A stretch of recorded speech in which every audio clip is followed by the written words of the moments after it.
Justin. Good.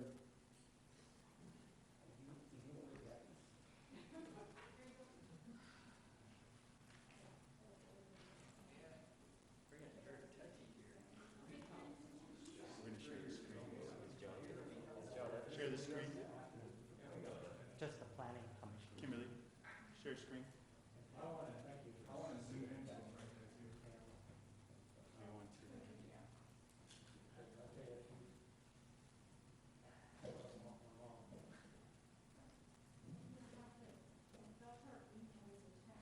They should all have to wear masks and suffer like us. Yeah, I didn't, I just checked the course, she told me.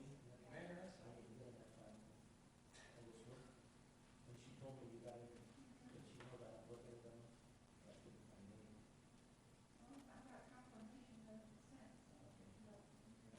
Maybe, if you could get it. If I got her trying to monitor, I'm not sure that it's working out.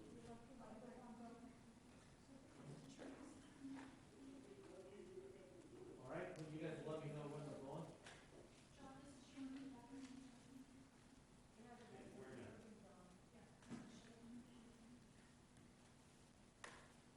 Are we gonna be able to get John Edner on there? Not on there. No.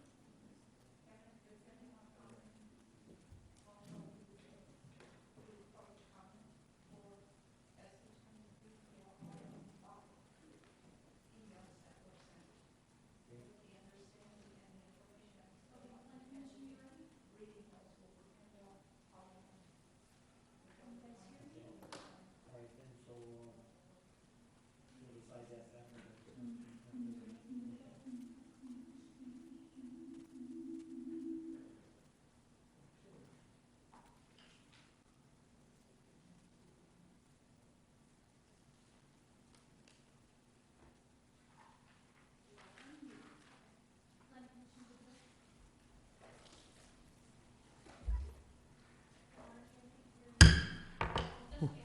We'll call the meeting of the City Council and the Planning Commission meeting to order. The May 26, 2020 City Council meeting will be conducted pursuant to the provisions of the Governor's Executive Order N 2920. City Council chambers will be closed to the public. Planning Commissioners will participate by Zoom.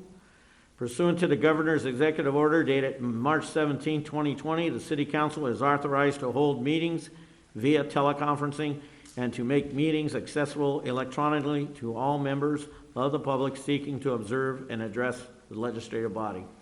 All Brown Act provisions that require the physical presence of the City Council and the public for a City Council meetings are waived. John Ebner is calling on teleconference. Madam Secretary or City Clerk, would you please read the roll? Mayor Bedar, Here. Councilmember Bertone, Here. Councilmember Ebner, Here. Mayor Pro Tem Vienna, Here. Councilmember Weber. Council members are all in attendance. Okay. Please rise for the flag salute.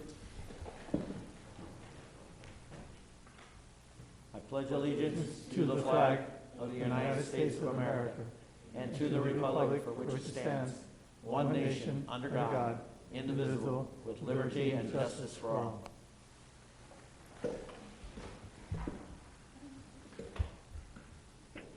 Just a quick question. Is the reason why we moved the flag over to here because of this TV set? Okay. Thank you. Okay, we have oral communications. The members of the audience are invited to address the City Council on any item that is not on the agenda. Under the provisions of the Brown Act, the legislative body is prohibited from taking or engaging in discussion on any item not appearing on the posted agenda. However, your concerns may be referred to a staff or set for discussion at a later date. If you desire to address the City Council on any item on the agenda other than the scheduled public hearings items, you may do so at this time or ask to be heard when the agenda item is considered. Comments on the public hearing items will be considered when that item is scheduled for discussion. The public consent period is limited to 30 minutes. Each speaker shall have a limit of 3 minutes. Do we have any calls?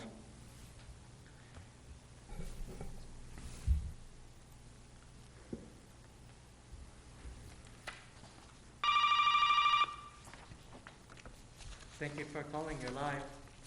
Hi, I'm calling about possible apartments building in Villa Verde and San Dimas. You are muted. Caller, can you please mute your TV or internet feed? Yeah, please? well, Thank all you. right. All right. Trying to. I'm trying to do it. Say I did.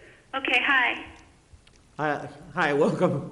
You want to try again? We didn't understand anything you said. Hello, I can't really hear you that well. Hello? Well, we can hear you. Can you try? Go ahead. Okay, I'm calling about apartments built in San Dimas and Villa Verde area. Not sure I understand what you're talking about. You said apartments in Villa Verde? Yeah, I heard that there'd be apartments being built in the city of Villa Verde, in the area of Villa Verde, in the Vaughn Shopping Center. I believe she's referring to the 16 sites in SP 23 that were identified. One of them is in Villa Verde.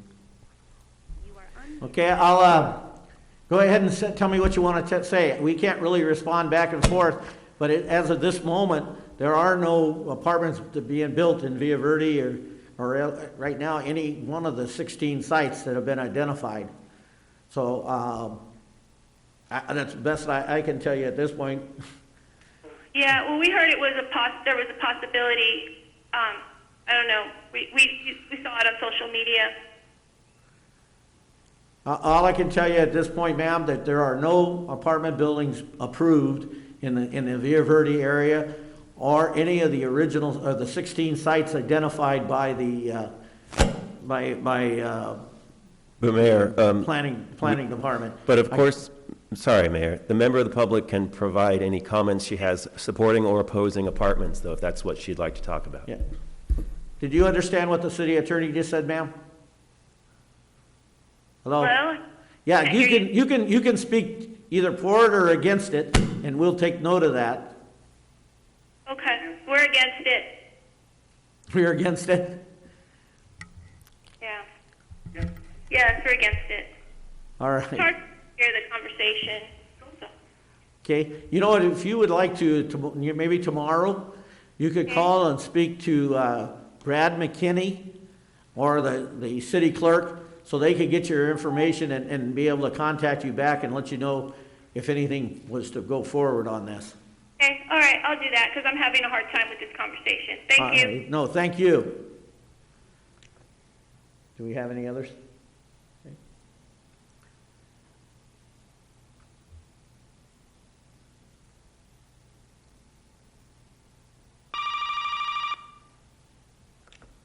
Thank you for calling. You're live. No, thank you. Hello? Mr. Mayor, members of the council, Jan Bartolo again calling back. Okay, Jan, go ahead. Okay, this time I would like to speak in strong opposition to the possibility of building low-income housing or multifamily units, 1,245 of them to be exact, at any of the various 16 locations possibly identified throughout the city of San Dimas. I feel myself that this type of housing would bring about a potential detrimental impact on property values and potentially the quality of life in our surrounding areas in our community. I think it definitely would have an adverse impact on desirability to either live and or buy property located in the neighborhood or community where these types of development were to be placed. I think it also has an impact demographically. It changes, and whether or not it's from a racial or social economical composition within the neighborhood or the community, it does change, and it does in fact correlate oftentimes to an increase in potential sales of property and loss of property values.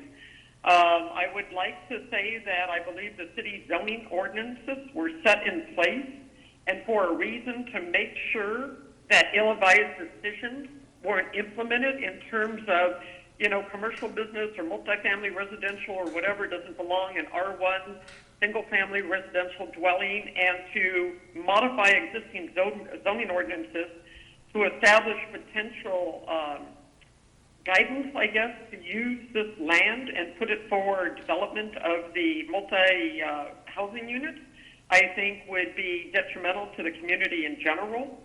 I will tell you this, I was very active on social media with this subject matter in the past few days, and I've seen numerous comments being posted with people in pretty strong opposition to this.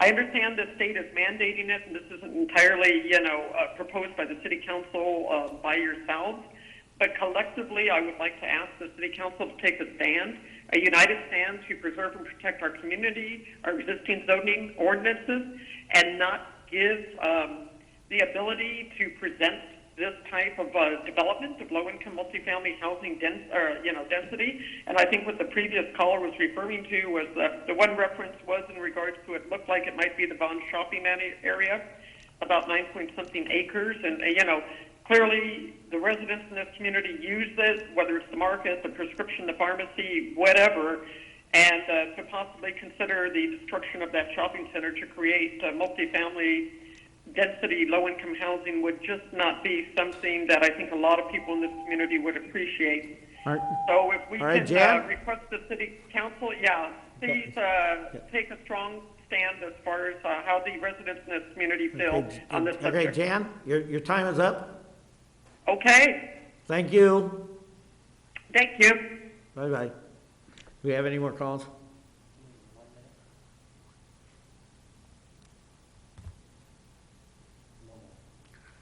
Okay, being told that there are no additional calls, we'll move along with the consent calendar. I move approval, but I'd like to just mention one thing. Item number F, which is the last one, is an update from Marissa Creeder, who is the Executive Director of the San Gabriel Valley COG, of the activities of the COG. So if you're interested in some of the activities, take a look at item F. And if you have questions, you may ask me at some time, or Brad, and we can get the information for you. I move approval. Okay, before we do that, I'm just going to read, all items on the consent calendar are considered routine and will be enacted by one motion unless a member of the city council requests separate discussion. I think Dennis has moved approval, and he talked about item F. Second. Any conversation? Any objections? Hearing none, we'll move forward. Hold on a second. I'm sorry. I was on mute. Yes, I'd like to remove 4D and 4E for separate discussion. Just a question of staff. Okay, at the request of Councilman Ebner, we'll remove item 4D and 4E. Okay, so the rest of the consent calendar, with the exception of D and E, we have a vote and nomination, a first and a second. Any further? Okay, move approval. Hearing none. Okay, well, Mayor. John, we'll take on. Mayor, because Councilmember Ebner is on the phone, we have to do a roll call vote. Okay, so roll call vote for consent calendar minus D and E. Mayor Badar, Here? vote. Vote yes. Councilmember Bertone, Yes.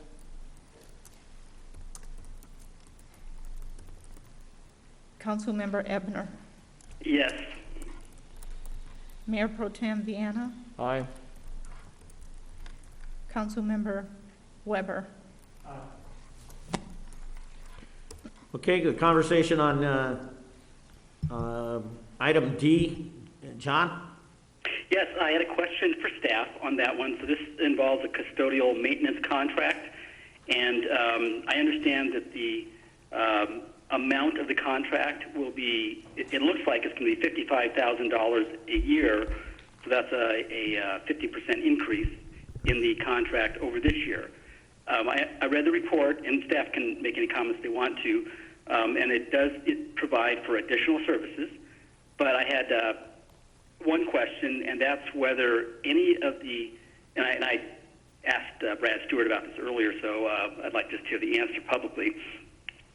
If any of the work that the outfit for this contract is going to do is going to replace work that our building maintenance assistants do. Hector Kisserman is Parks and Rec and the overall supervisor for that. Hector, would you like to respond back to John, please? Yes. So good evening again, Mr. Mayor, members of council. The contract is an additional $50,000 a year. We are recommending a 3-year contract to Valley Maintenance Corporation. To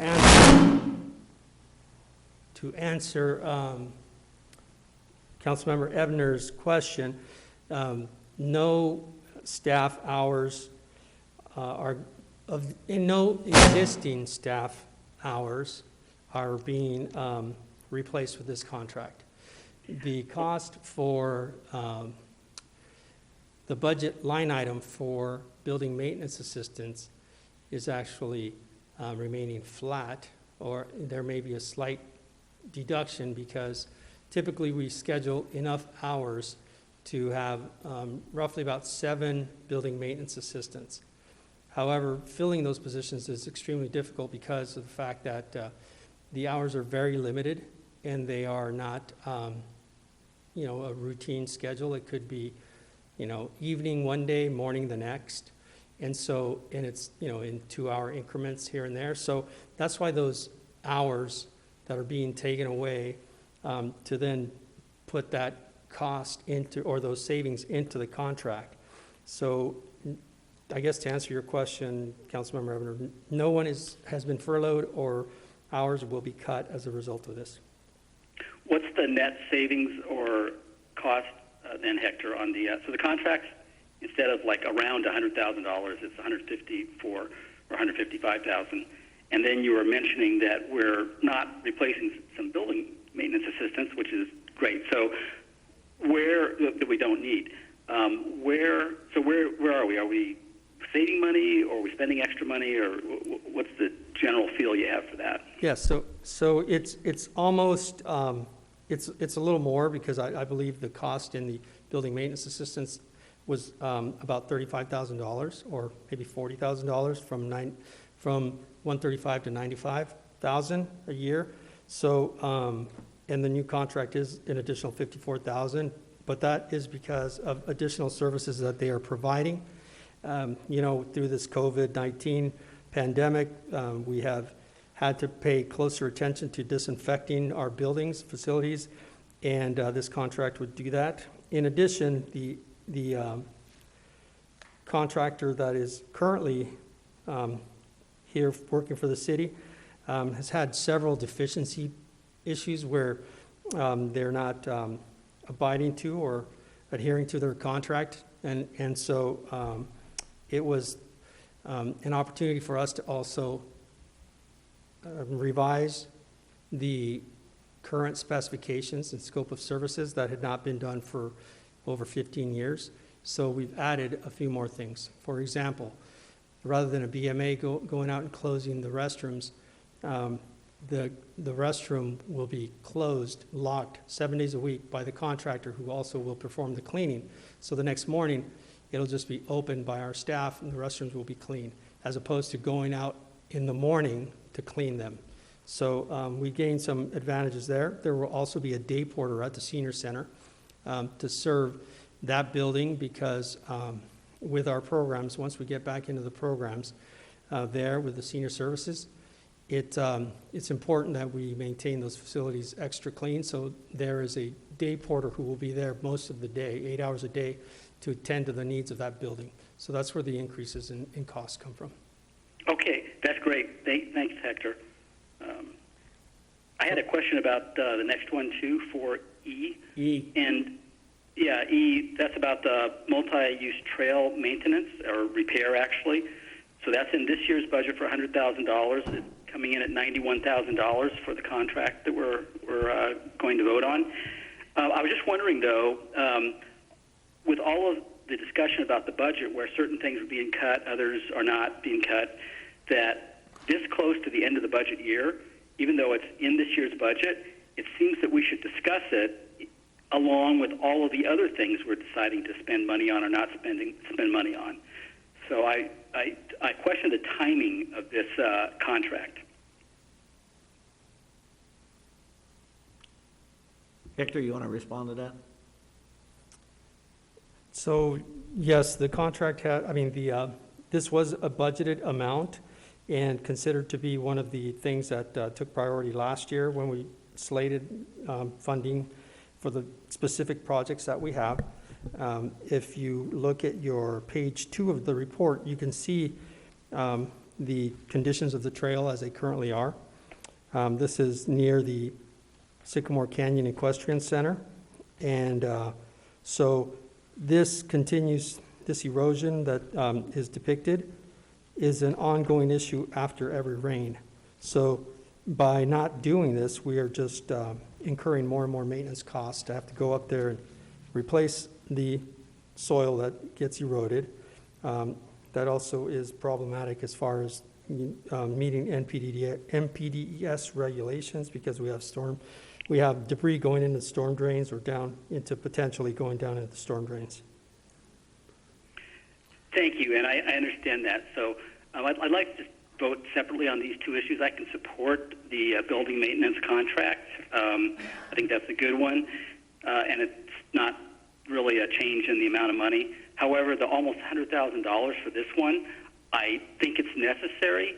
However, I think it should be stacked up against all the other priorities of the coming budget year, which literally starts in a month. So it should just be out there, and I certainly would probably approve it. I just think we shouldn't be like having these one-offs where, even though it's in the budget, it's $100,000, and when we're talking about cutting millions from the budget, it'd be a good thing to be in there. So this one I'll vote against if we vote on it today. I'd support it later, but so if we could have those two votes separately, I'd appreciate it. Can I ask one thing on that? If we're talking erosion of the trail and this being $91,000 allocated to repair that surface, in addition to all the other benefits that you were talking about, is there any potential if we neglect to repair that surface? Is it exposing the city to any potential liability? The city has generally what's called trail immunity in the government code, so it seems like the risk of that would be low. Thank you. And Hector, just refresh my memory, I'm just trying to think. I think there was a project proposal to put a debris flow basin up in that park, which would have offset some of this damage and erosion. Is that kind of where, if I remember when this came up, I think Kirshner was talking about this, and this is an ongoing issue that would be treated by that potentially. Is that true? That catch basin or detention basin is on the west side, or would have been on the west side potentially of the park. The entire hills up there, whether you're on the east or the west side of the park, has this sheeting that comes off those hills after a rain. So not necessarily directed to this one, however, that other one does impact the playground area and some of the trails on that side. This here comes more like from the barren areas or the parking overflow parking lot areas up there, and then washes down past the arena, down into the trail down the road. Perfect, thanks. And just a quick question, when you're talking about what the surface is, the material that's being used, is that similar to the fill that's being done at the Beaver Park for the walk? Yes, it is. It's the exact product, which is a wax-based polymer, erosion-proof, stabilized, decomposed granite. So it'd be the same thing as the walking surface that we Correct. putting in Correct. Beaver Park. And I Thank don't you. know if you've had a chance to walk up there yet to see that project. I haven't had a chance to walk myself, but I've heard some real positive things on it, and they're really happy that you guys now have moved to the east side of that to get it done. So And all I can tell you is people that are at the donut shop are telling me that they're pretty pleased. So other than that, getting there to walk yet, maybe might have to ask my wife to get over there and walk. So, okay, I guess John, we're going to take this in two sections. So consent calendar item D. Do I have a Move approval. all in favor? Aye. It'll be roll call.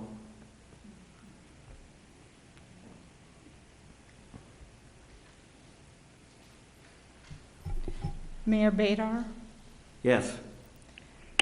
Councilmember Bertone, Yes. Councilmember Ebner, Is this item D as in Item dog? D. Item D. Aye. Mayor Pro Tem Vienna, Aye. Councilmember Weber. Aye. The vote reflects a 5-0. All Okay. in favor. Approval of, This will be item E. Second. Roll call. One last comment about this Yes. for the item E as in Emmett.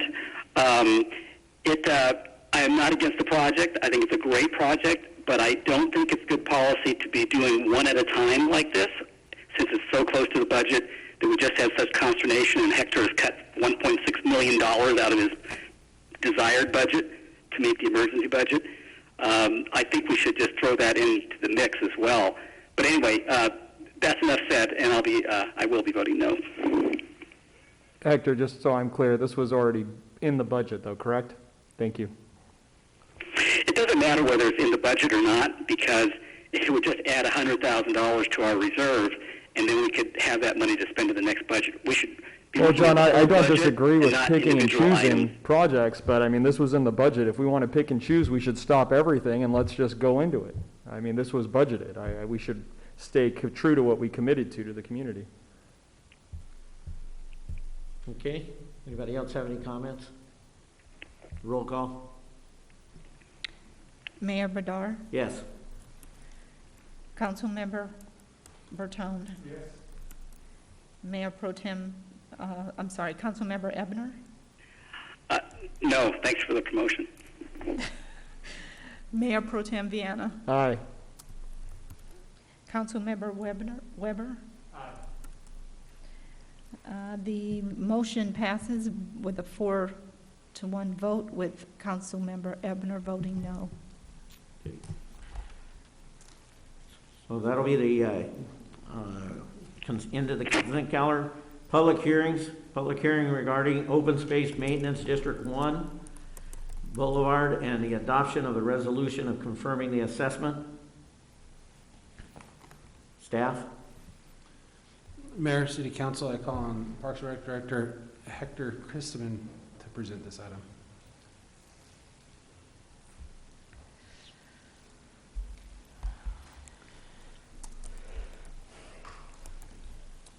Good evening. So every year, these items come before you.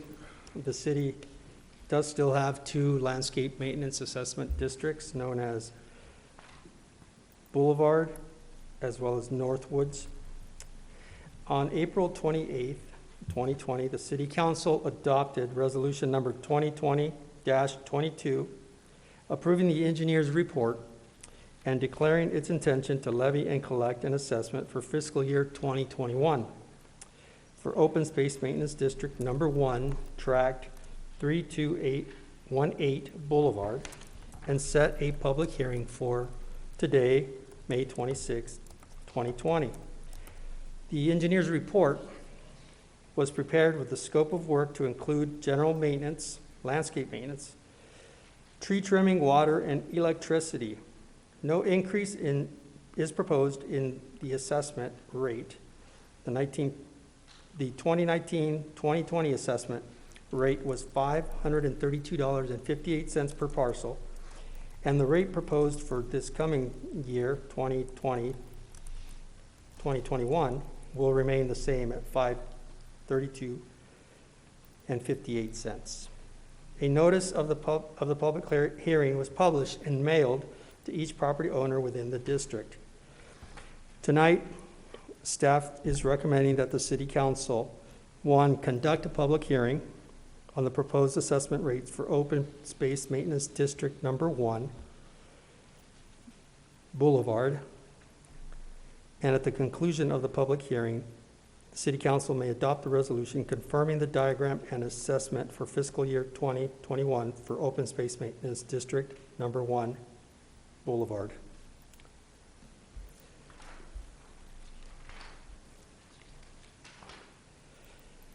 This next item is much like the first, which is to conduct a public hearing and consider adopting a resolution confirming the diagram and assessment for fiscal year 2021 for Open Space Maintenance District Number 1, tract number 32841, Northwoods.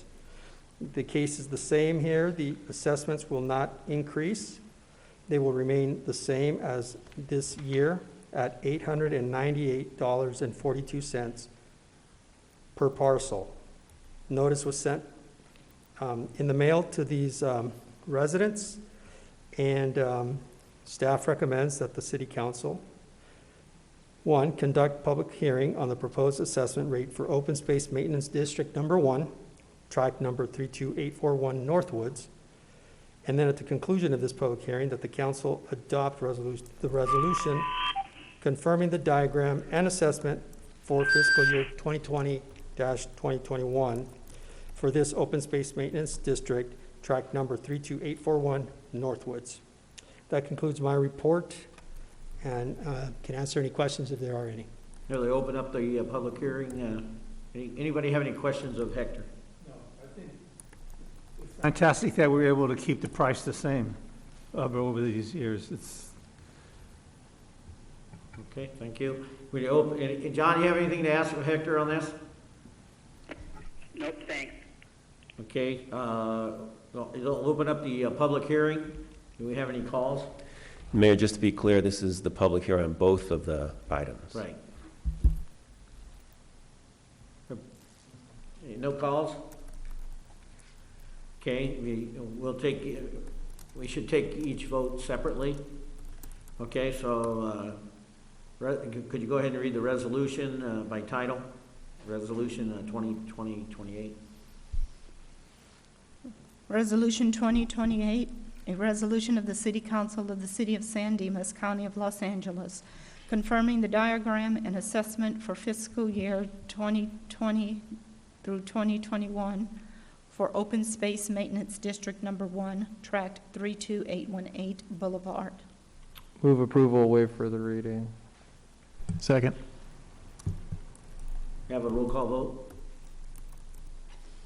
Mayor Badar, Yes. Councilmember Bertone, Yes. Councilmember Ebner, Aye. Mayor Pro Tem Viana, Aye, aye. Councilmember Weber. Aye. The vote reflects a 5-0 vote in favor. Okay, would you read Resolution 2020-29?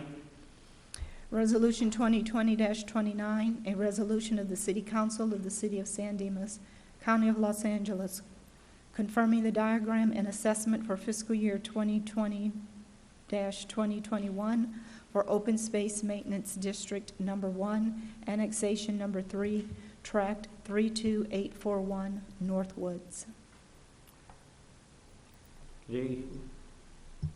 All in favor? Read by roll call. I'll move approval and waive further reading. Second.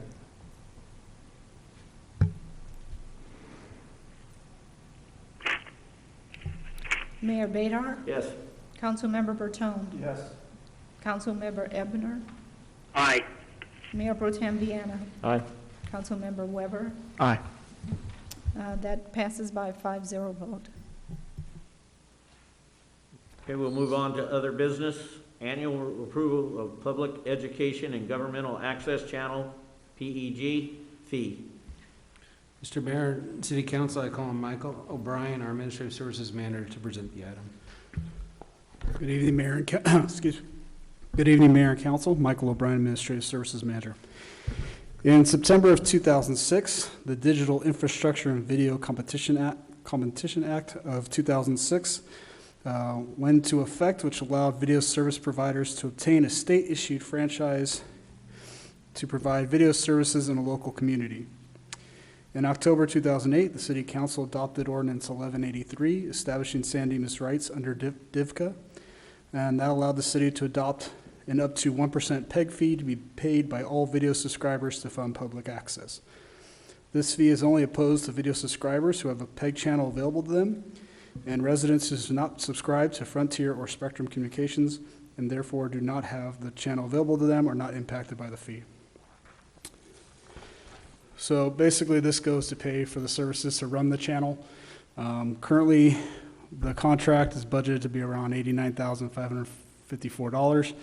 Because of some cable cutting or cord cutting, as they say, we are projected to only receive about $76,500 in fees in order to subsidize the operations of the cable channel, plus any equipment that we believe we would need to purchase, which runs the budget to about $94,000. There's about $5,000 budgeted for any additional equipment we need to buy.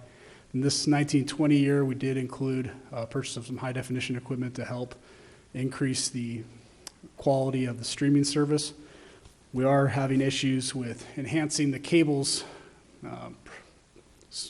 version of that because the cable channels just won't provide a high definition channel for this community channel.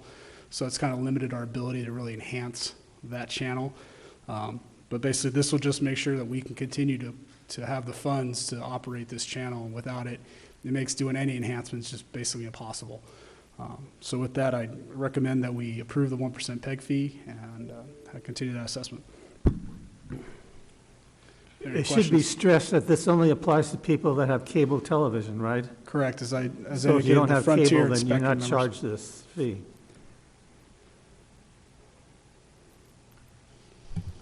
Any other? I move approval. Second. Second. Roll call? Mayor, since it's a resolution, we should have a reading of the resolution first. Okay. Would you read it by title, please? 2020-30.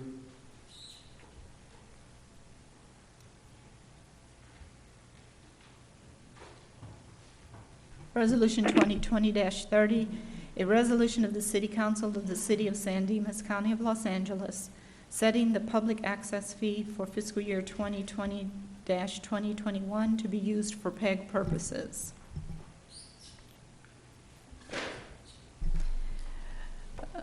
You have a motion to read? Yeah, we had the motion and second. Motion was by Councilmember Bertone. Second was Mayor Pro Tem Viana. Okay. Mayor Bader, your vote? Aye. Councilmember Bertone? Aye. Councilmember Eber? Aye. Mayor Pro Tem Viana? Aye. Councilmember Weber? Aye. It passes by 5-0 vote. Okay.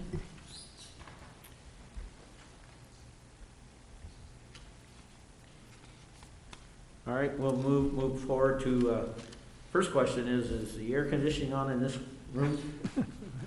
Seems like it's awful warm. The mask, it doesn't help. Okay. Thank you. There's got the Planning Commission is a joint council with the City Council. Can I have a roll call of the Planning Commission, please? Chairman Bratt?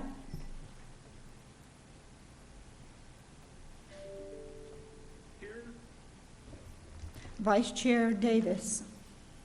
I'm here. Commissioner Green? Here. Commissioner Molina? Here. And Commissioner Ross? Here. The record will reflect all commissioners are in attendance. Is there a way to get the volume turned up on them, please?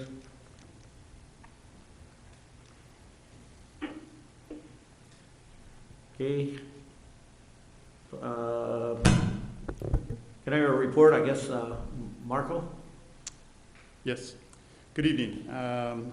Before I start, I'd like to mention that we did receive a number of public comments that should be on the dais for you. Some are emails and some are letters.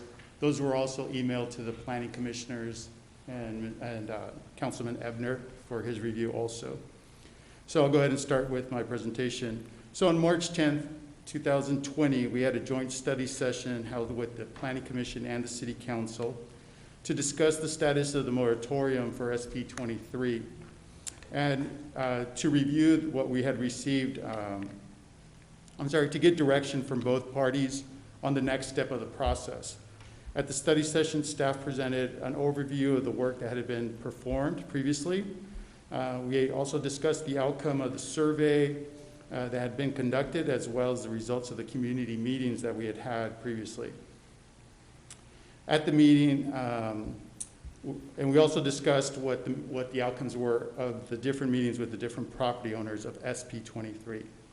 At the study session, the City Council directed staff to analyze the entire site, including SP 23 properties, to provide the City Council with a preliminary, and I said very preliminary, site inventory list that may be suitable to meet the city's regional housing needs, the arena numbers, that have the obligation of 1,245 new housing units that are required in the upcoming housing element update, the sixth cycle. In addition, the City Council directed staff to provide potential revisions to the existing uses allowed within SB 23 and limit or omit the more intense uses that have a potential to create an adverse impact based on noise, traffic, or aesthetics and other issues to the surrounding residential neighborhood. As requested by the City Council, staff has prepared a draft, and I say very draft, and I want to stress this just because of the comments we're starting to get, preliminary housing inventory list that includes 16 potential sites, which was in your staff report as Exhibit B, that may be considered to accommodate the city's arena obligation housing units. These 16 sites may or may not be selected as part of the site inventory list, and this will be done as part of the upcoming housing element update and not part of tonight's process. Included in this list are different density thresholds per acre. Currently, the maximum housing density allowed in the city is 16 units to the acre, with the exception of the affordable housing overlay zone, which allows up to 30 units to the acre if there's an affordable housing component as part of that project. Currently, within the list that I provided for you today, there's only one site in there that is within that affordable overlay zone, and that's site number 1. The draft preliminary list has been arranged in ascending order, indicating the sites most suitable for potential redevelopment. The 3 blocks located within SB 23 are illustrated at the bottom of the list, which may allow for a mix of density levels, to support or enhance a healthy mix of housing product types in the future. With the expiration of the moratorium approaching, staff believes that these properties should be analyzed as part of the housing element in the way of housing as a total and not part of the moratorium at this point. At this point, the most pressing issue would be looking at the existing uses within SB 23 if these properties were to be developed, and how can we reduce any intense manufacturing or industrial uses in the future. As such, staff is proposing to remove some of these permitted and conditionally permitted uses from the existing list of uses within SB 23 to avoid potential adverse impacts to the surrounding residential uses. Staff has reviewed the existing permitted uses by right and conditionally permitted within SB 23 for areas 1 and 2, and has presented a draft ordinance that's part of your staff report that eliminates some of those heavier manufacturing and industrial uses, as well as some of the antiquated uses. Additionally, staff will also, as part of the process, review SB 23 language to correct some of minor errors, or not, I should say errors, but just to make the code a little bit more clear on some of the setbacks and also development standards, just to make them more clear. We're not changing any of those, just clarifying those as part of the review. A copy of the proposed revisions for the uses were given to each of the property owners. So there's 4 property owners within SB 23 for them to review. At the time we had written the report, we had not received feedback back from them. However, since then we have spoken to them, and we also have received some letters as part of the packet that we gave you today on the dais. Is 2 letters and 1 email from 3 of the property owners expressing their concerns with the proposed municipal code text amendment. They're saying that the uses, that we're removing the uses, and those uses also would reduce the value of their property by removing those uses and not adding any additional uses to the table. I also spoke to Laura and John, who own LAC Motors. They're the ones who own the smaller lot. I did speak to them on Friday, and they also had the same concern and mentioned the same thing. Don't have anything in writing, but I did speak to them about it. And they have the same concerns as the 3 other property owners. So tonight would conclude phase 2 of the whole process of the moratorium, which would lead us to phase 3, which would be development and implementation. As part of phase 3, we would receive any input from you guys, from the council and the planning commission tonight and the public, and move forward with amending any text amendments to SB 23 and presenting that to the planning commission next, and then the city council. So at this time, staff does recommend the city council and the planning commission direct staff to continue with the following process. 1, revisit the rezoning of the specific Plan 23 properties comprehensively as part of the upcoming housing element 6 cycle. And then 2, based on the information presented tonight and comments provided by the city council and the planning commission, that they direct staff to prepare a draft municipal code text amendment ordinance for the June 18th, 2020 planning commission hearing, and then move to city council in July. With that, that concludes staff report. I'd like to mention when we do give comments, so that the planning commission, we spoke to them, we would go and, first planning, city council, and then with each individual planning commissioner, so they could give their comment. And then I just have general comments and open up the mics for them to speak freely also, if that works. All right, any questions from the council to staff? Mayor, before we get started with that, sorry, I did want to also explain as part of the staff report that Councilmember Ebner has a conflict of interest on one of the properties in this SB 23 zoning code, so we're going to have to split the discussion tonight into 2 separate discussions and 2 separate directions given by the council and the planning commission. So the first discussion will be a discussion about the 2 most westerly properties that Councilmember Ebner can participate in. And then the second discussion will need to be about the easternmost property that Councilmember Ebner cannot participate in.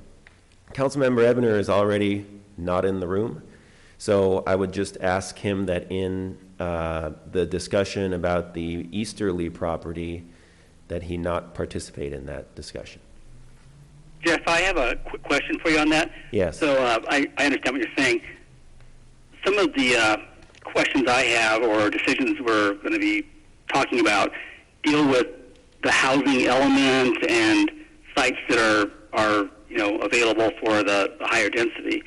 So for those kinds of general discussions, I'm assuming I can make comments even if they might apply to that other site as well, as long as I'm not specific about it. Yes, you can participate in general discussion about the housing element and questions about that, so maybe we could have a discussion about that first, if that works. Well, I do have some questions about the list that is part of the staff report, and like a housing inventory list. And so, Marco, remind me, I think we're aiming to get 1,245 new units or places for them? That is correct. Okay, so just out of curiosity, your table, which I really like, is got various number of units per acre, 12, 16, 20, et cetera. And I realize that depending on the size of the site, this is going to vary. But can you tell us approximately, given that there's maybe some open space and some streets and parking lots or whatever, how many stories do the buildings have to be? I mean, you can give a range if you need to, on the various numbers of units. And you go all the way from 12 to 50 dwelling units per acre. So can you just tell us a little bit about how many stories those buildings would have to be? Good evening, Mayor and members of the council. Identify yourself, please. Yes, this is Henry No, Director of Community Development. With regards to the height and the densities, at this point in time, it's very difficult for staff to be able to provide that information. We've just provided just generalities as far as a general exercise to analyze potential sites in the city and looking at the gross acreage of those sites and just providing the calculation per the density units per those categories in those cells. When we go through the actual housing element update, we'll provide further analysis and examples, and we will, at that point in time, discuss the more appropriate, what types of potential development can occur on those sites and the potential heights and development standards that would be needed to accommodate that certain densities at that point. Tonight, as Mr. Espinoza had commented, staff is only looking for direction on the two items at this point, and that is to receive direction from the council as far as reviewing the 3 SP23 sites in a comprehensive look during the housing element update, which is, we've already awarded that contract and are under the process of updating that. And then the second would be to, if it's the council wishes, to look at those uses. But in the future, when we actually go through that housing element update process, we'll be doing outreaches and community meetings, and we'll be providing that information of examples of if a potential mixed use at 50 dwelling units per acre, this could potentially be a 5-story building that's mixed use and such like that.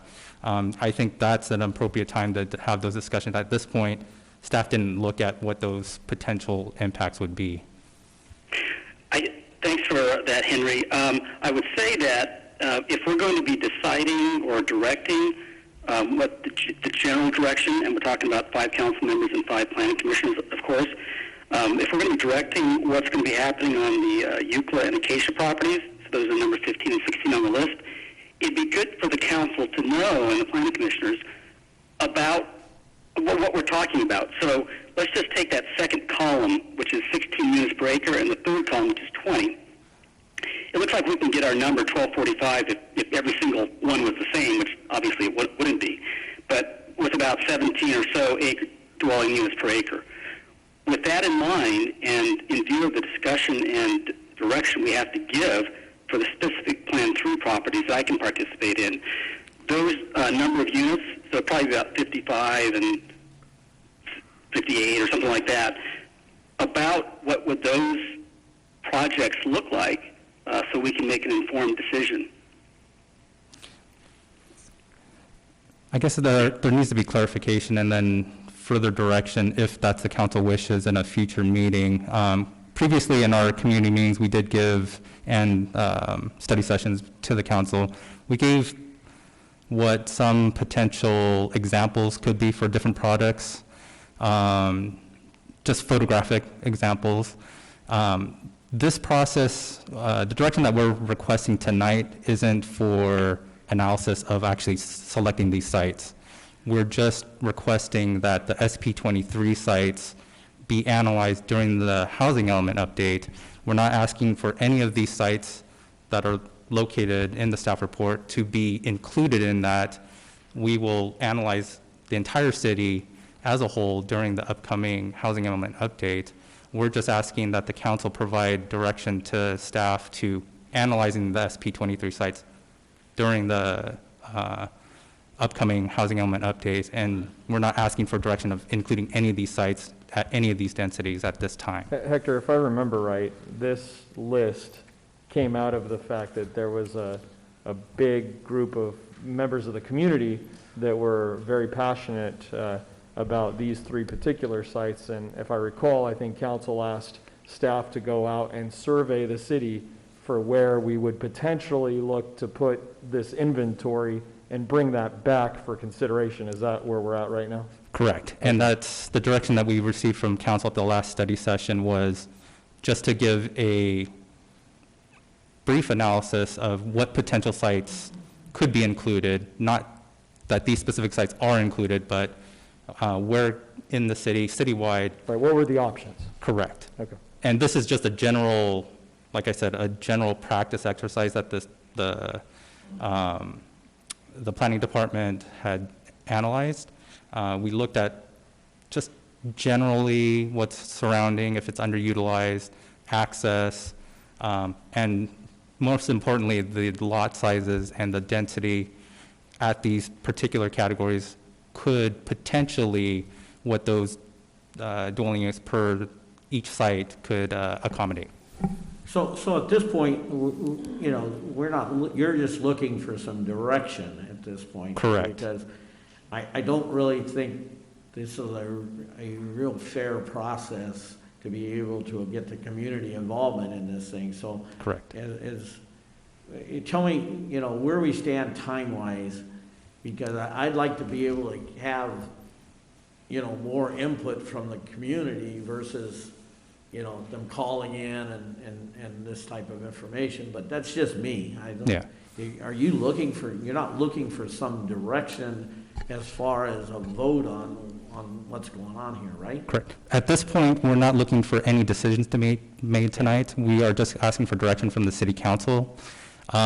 This is just to initiate the process to, if the council wishes to analyze the SP23 potential municipal code text amendment, to look at the certain uses and such, we would go through the formal process as stated in the staff report, going to the Planning Commission on June 18th, I believe.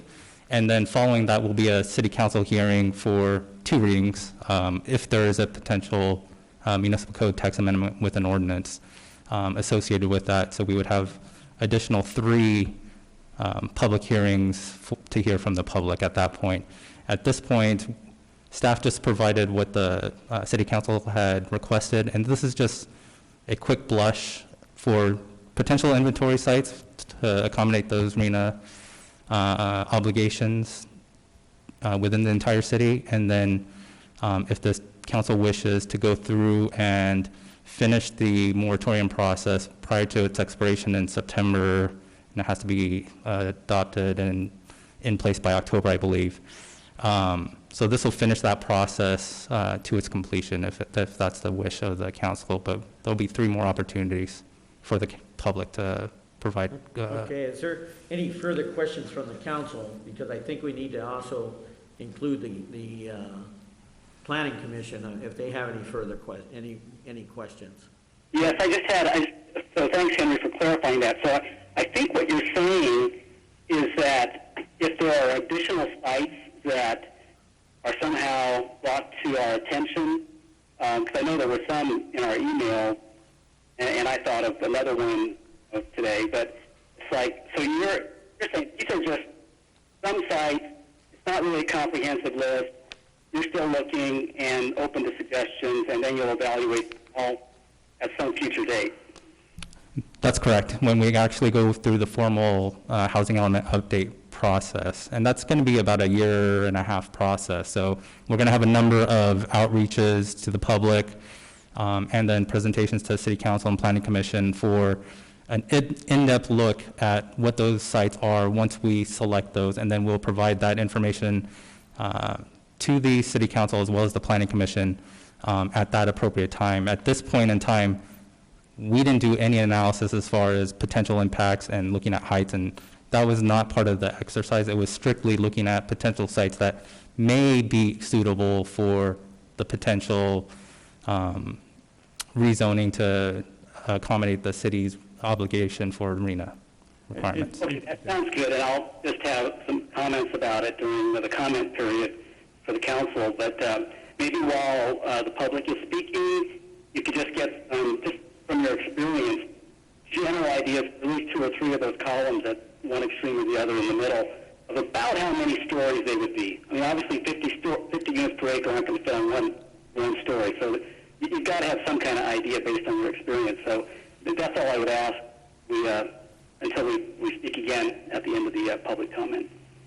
And if I can make a quick comment regarding to the questions, part of the reason for the list was the council wasn't sure we could meet that number.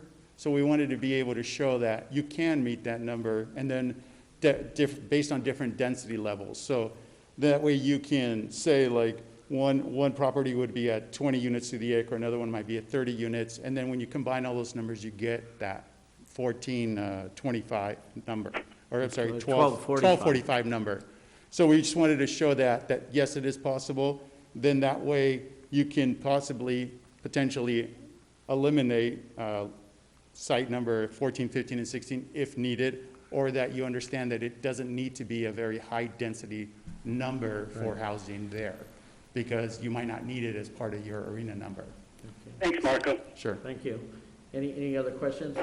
Okay, what about through the planning commission? You guys have anybody who wanted questions? Unmute them. No, I just, John Davis, if you can hear me. So my understanding of what we're doing tonight is we're not going to consider those 3 properties for residential at this point. They will be put in the mix. And so all we're doing is giving the staff some guidance that the approach that they're taking, which is let's separate the 2. We'll do housing later, but we'll do the SB 23 sites now, but only deal with industrial uses, right? Is that the concept? Correct. Yeah, that's correct. Okay. It seems like a good plan to me. All right. Anybody else on the planning commission have any questions of Marco or Henry? No? To follow up, this is Tom Molina. To follow up on John's question or statement, so the change or what the amendment that we're doing for SB 23 is just on the uses? Correct. That is correct, but at this point, we're not making any decisions. So in the future, when we come back to the planning commission and the city council, if the council directs staff, at that point, we'll actually have a formal ordinance amending SB 23 and the potential uses that the council directs staff to take a look at and reduce if that's the council's wish. And the moratorium expires in September, you were mentioning? Correct. September, October. September 23rd is the expiration date. Yep. So is that enough time for you to do any type of further studies, or is it just going to be, again, very limited studies? I'll go ahead. Staff did look at the timing of everything and the milestones, and we still can meet the deadline. By the expiration date, the actual ordinance has to be in place.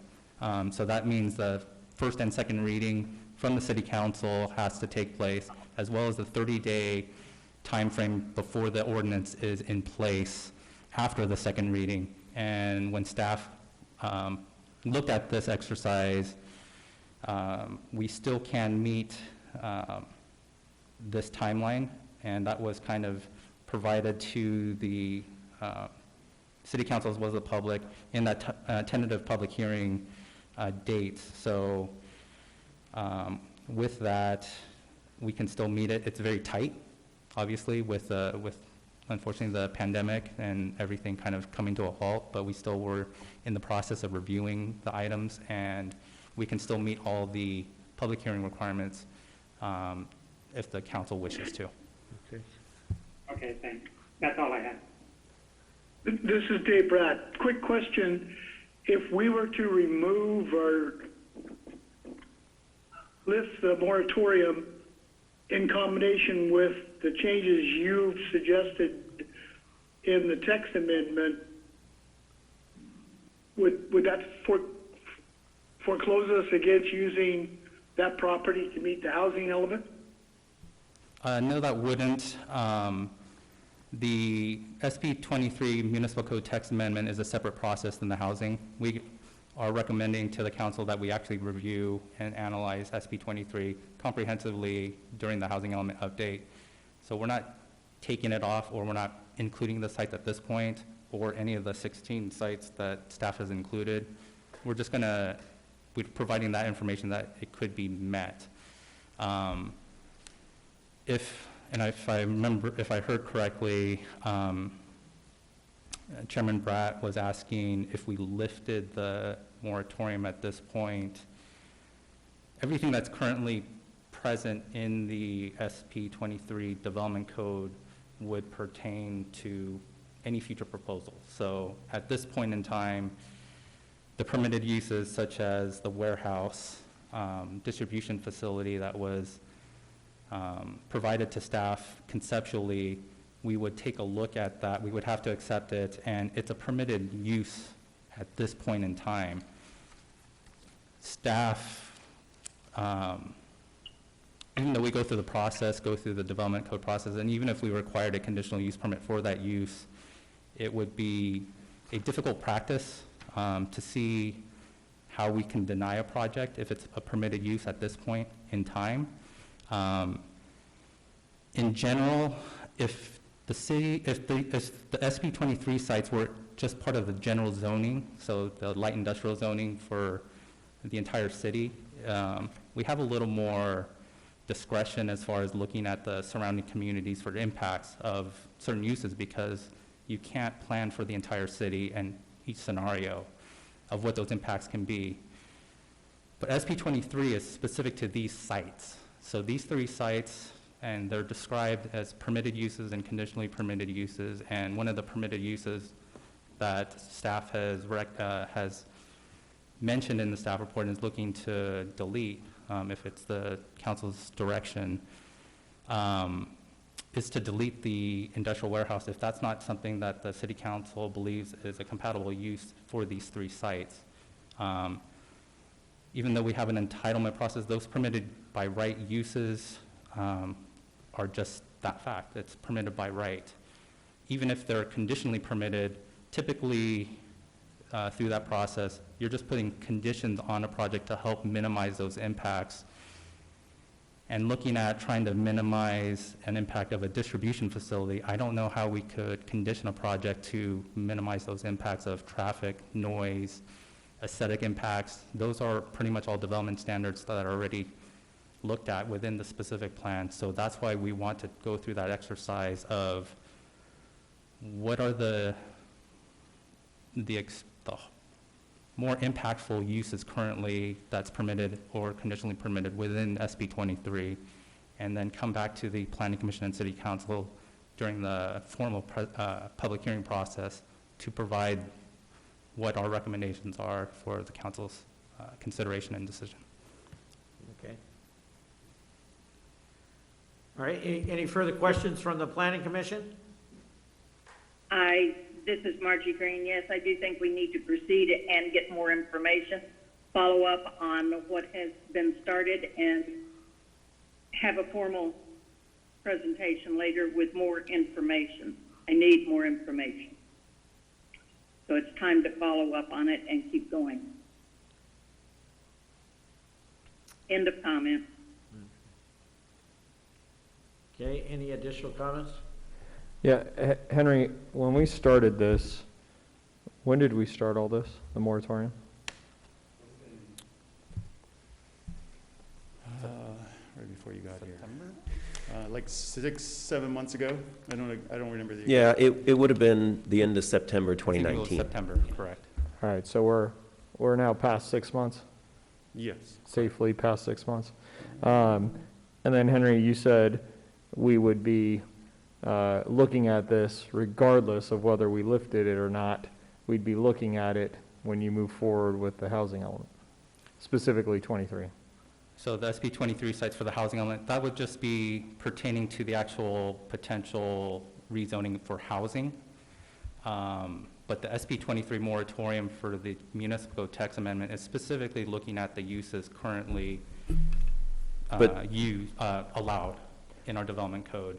Right. So at this point, we're looking at going through the moratorium process to see if we were to lift it today, that potential warehouse developer on the packing house site would be allowed to submit an application, a formal application for that warehouse distribution, and it would be a permitted use at that point. And Jeff can correct me if I'm wrong, but we'd have to process that as a permitted use, and we'd have to be looking at whatever findings to approve or deny, but at this point it's a permitted use, and it would appear to be difficult. Right, now I understand that, but I think, if I remember right, when we did all this, the idea was we were going to go through the discussion regarding the uses, the code, and we wanted to freeze the whole thing. And I go back to that meeting where we have owners that are sitting there on their property waiting for us to get where we need to go.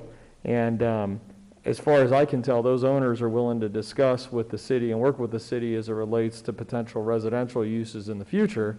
But I think we're just over 6 months now tying up those owners, and if there's still work to be done and we're still going to be discussing it, and it sounds like now we have this list of 16 sites that looks like we could potentially meet the numbers that we need to meet. I don't know that tying them down in a moratorium does any good, at least for the property owner, understanding that we're probably still going to make changes, and I understand the right to use. But if we're not ready to pull the trigger on something, we're going to be tying them down for at least another 4 or 5 months, right?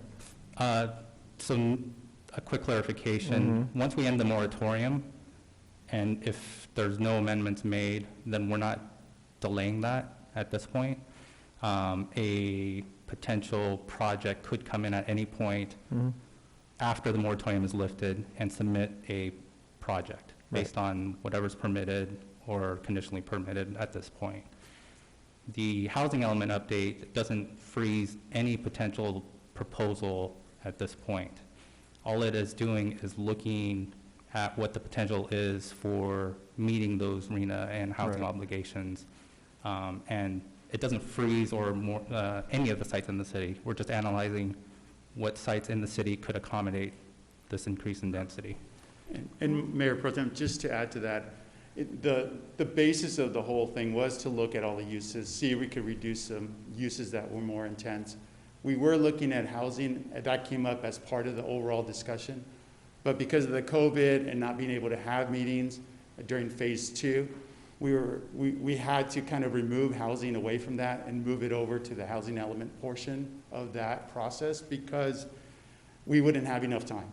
I mean, if we're going to move the project, the moratorium, we have to move it to the June 18th meeting, maybe July 2nd, but past that, we're not going to make any deadlines. And so we kind of, because of the COVID thing, we have to move forward with it, and because of that, we knew we had to kind of lose one thing because we would have to spend too much time in it. Not too much time, but quality time to be able to develop housing.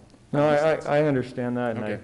I hear what you guys are saying, but I also, looking at comments from the community saying that COVID-19 no one anticipated, and, for the same reasons you're making is the same reasons that it's almost like no harm, no foul at this point. I mean, we're not going to be able to get the community participation fully the way we would have liked to. We're tying up property owners and their uses. I'm partial to lifting the moratorium and revisiting this when we get to a place where we can do everything we need to do. When do we start the update of the housing element? We're trying to finalize the agreement at this point, but I want to make sure that the council and the public understand that when we look at redesignating the housing element, it's the land use within the general plan. The zoning, which implements the general plan, guides the development standards and what the vision is within the general plan. The housing element is only going to change the land use within the general plan for any potential site for housing. We're not going to relook at the uses of SP 23 during that process. So at the end of the moratorium, whatever's decided at that point in time is the zoning standards for SP 23. So if we lift it today or in September with nothing, then those permitted uses currently that's in your staff report and in the development code would still be in place. And any one of these uses for any potential developer or project applicant, based on what's in the specific plan, could legally apply for whatever they want. Right. I fully understand. So the question is, if I recall, and the last information I had is 2 of those sites are not interested in leaving whatsoever. They plan, at least for the next 10 years, to continue on with their business. And I'm concerned that even one of the recommendations is, if we continue their current business with no intensification or change of use, while there's one business that is interested in further expanding his business pending some contracts. So, I mean, I think we're at a point where I hear what you're saying, but if only one of the 3 properties is considering doing anything, I think 2 of those properties at least we should lift the moratorium on them and leave them the way they'd like to be, and we can revisit this later. So, and we can discuss this further, but to clarify, if the council wishes to do a municipal code text amendment, as part of that would be a legal non-conforming section that the existing businesses would still be able to operate. And we're trying to put provisions in. We've talked to the property owners, and staff is open to allowing for maybe a 10% increase in their existing building square footage to help continue their operations. So the current operations would still be in place. They'd still allowed to do their business as it currently stands today. So what SB 23 would do is protect the city and the community of, and we don't know if they would sell. I mean, someone could come in tomorrow and say, hey, I'm interested in giving them the amount of money they're looking for, and they can leave. And if we weren't to do anything at that point, then SB 23, as it stands today, they would be allowed to submit whatever application it is if the property owner decided to sell. And we have no control over them selling. We can take their word as it is that they're not going to sell in 10 years, but they can sell tomorrow. And we have no control over it if we don't fully analyze the specific Plan 23 to reduce some of those impacts if we have concerns over them today. Thanks. Mayor, we're starting to get into a discussion about what to do with the sites, and so I want to make sure that we split up the discussion so Councilmember Ebner does not have a conflict of interest. So we first need to have a discussion about the 2 westerly most sites that Councilmember Ebner can participate in. All right. Dealing with the two westerly sites, okay? So that would be the LA Signal. The LA Signal. Regular property, and then the pump company that's also connected to LA Motors. All right. So I think what the staff is asking, the input from council, is does the council wish to eliminate the uses that are listed on page C7? On what page? C7 and C8. You can see there are some uses there that are currently allowed, and staff is proposing to make those disallowed. And they've been crossed out with a strike-through line. Well, I still think the best use of that property is residential. I know that some people probably don't want to hear that on the property, but for the situation we're in, and I would be in favor of eliminating these uses that are underlined here. And just Dennis, I didn't quite understand what you said. Could you repeat that again? I said, I still think that the best use for this property is residential. And I would be in favor of eliminating the uses that are underlined by the staff. I think as an interim, I'm not sure where it's going eventually. I don't think we are ready to change the zoning to housing right now. I agree with Dennis that in the future, housing is probably the best option, in my opinion, for the two properties we're talking about. However, we're not ready, and staff's not ready with a specific plan amendment in time for the approaching the deadline for lifting the moratorium. And I just don't see how they could get there that fast in order to change it to housing right now. So I like the changes that staff has proposed as far as eliminating certain things and encouraging or allowing the others to go on at this time. So just a quick clarification, staff isn't looking, we're not making a, council isn't making a decision to eliminate these uses. We're just asking for authorization and direction from the council to actually go through the formal municipal code text amendment process. So the Planning Commission hearing in June, as well as the City Council hearing, you'll have an opportunity to look at the actual formal municipal code text amendment. This is kind of just an example of what a first blush from staff, a quick analysis of looking at it and seeing what uses we feel is the most impactful and giving the council an idea of what potentially could be coming forward in June and July if the council wishes. Well, I understand that, and that's what our giving direction is all about. What I don't want to have happen is for council to make a few comments and for staff to go ahead and craft the, whatever it is and present what essentially becomes a fait accompli to the Planning Commission and the City Council. So I think it's good to have the direction right now so you can kind of weave whatever we say into what it ends up being presented to the Planning Commission.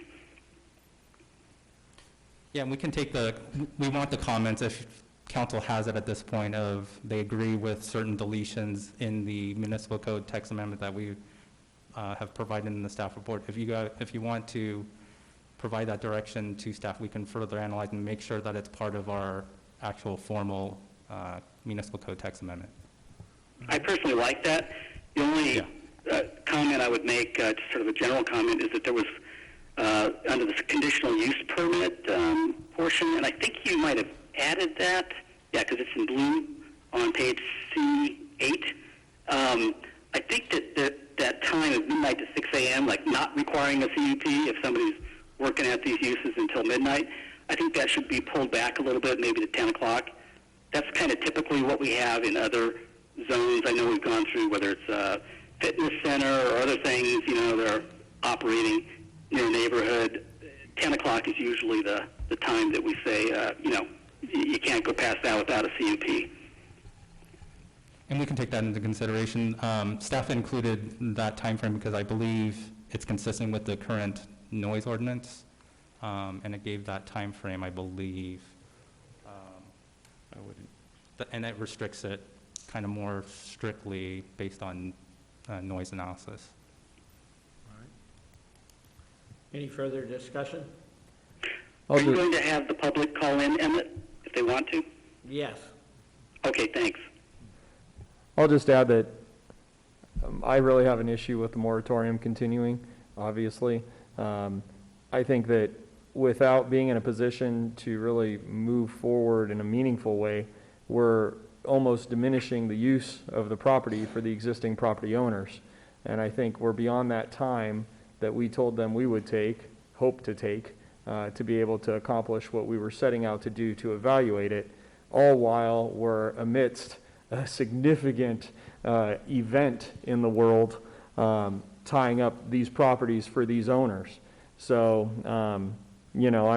I agree with the comments of Dennis and John that I suspect those properties may end up being residential at some point. But to continue to hold the property in the moratorium, to me, is a stretch. And, that's where I'm at. But, yeah. Yeah, I think that back when we talked about the moratorium, we said, there was a time that we would move on. And I do believe that we've passed that time. So I think the moratorium needs to end, and we need to move forward, and that's it. I don't, because I think we discussed it at great lengths, back when before you came, Henry. Mm-hmm. And so I'm ready to move forward. Emmett, I'm wondering what you're thinking, because the staff has presented what I consider a tighter specific plan for those two properties, and it allows everybody who's using the property right now to continue on with what they're doing, if I'm not mistaken. And yet there's a few things, like the warehousing, for example, that is precluded from now on.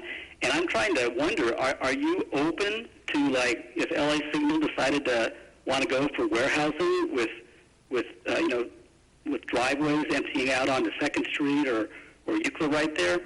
Are you open to that kind of a thing? I'm not, I'm actually not sure that if we're moving forward or not. We said we were not going to leave the moratorium on much longer than the extension that we gave them already. So, yeah, I understand what you're saying, John, but, how much longer are we going to hold these properties hostage? The moratorium we would lift it as soon as we had that second meeting, the city council meeting in July.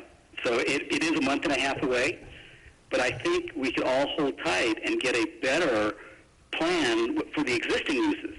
So, I mean, I think we all want to entertain some residential at some point, possibly. I think we might all want to do that. But I think at this point, we want to make sure that whatever happens there isn't a real intensification of the use, which I believe is permitted right now under the specific plan. So to provide a little more... So let's hear from Henry. So there is one scenario that I want to inform the council of, and that's if we do lift the moratorium tonight, and for whatever reason in the future when we go through the housing element update, you do not include these sites as part of the housing element update, the existing uses at that point within the SB 23 would be the authority. And what John was saying and what I'm hearing from Mayor Bedard is we'd want to look at that, but at that point we're looking at a use that's a permitted by right use.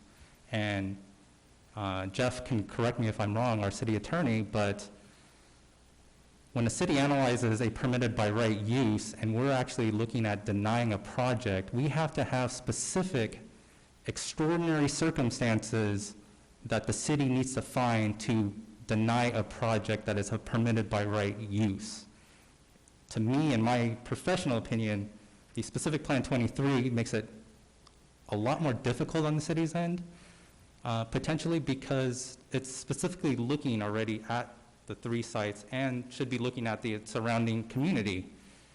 So if the council and the public have a lot of concerns over the warehouse and other manufacturing uses, this is the point in time that we want to make sure that we make those amendments. Like I mentioned previously, we're not affecting the existing businesses at all. They are going from the beginning of the moratorium process till now, they're operating as is.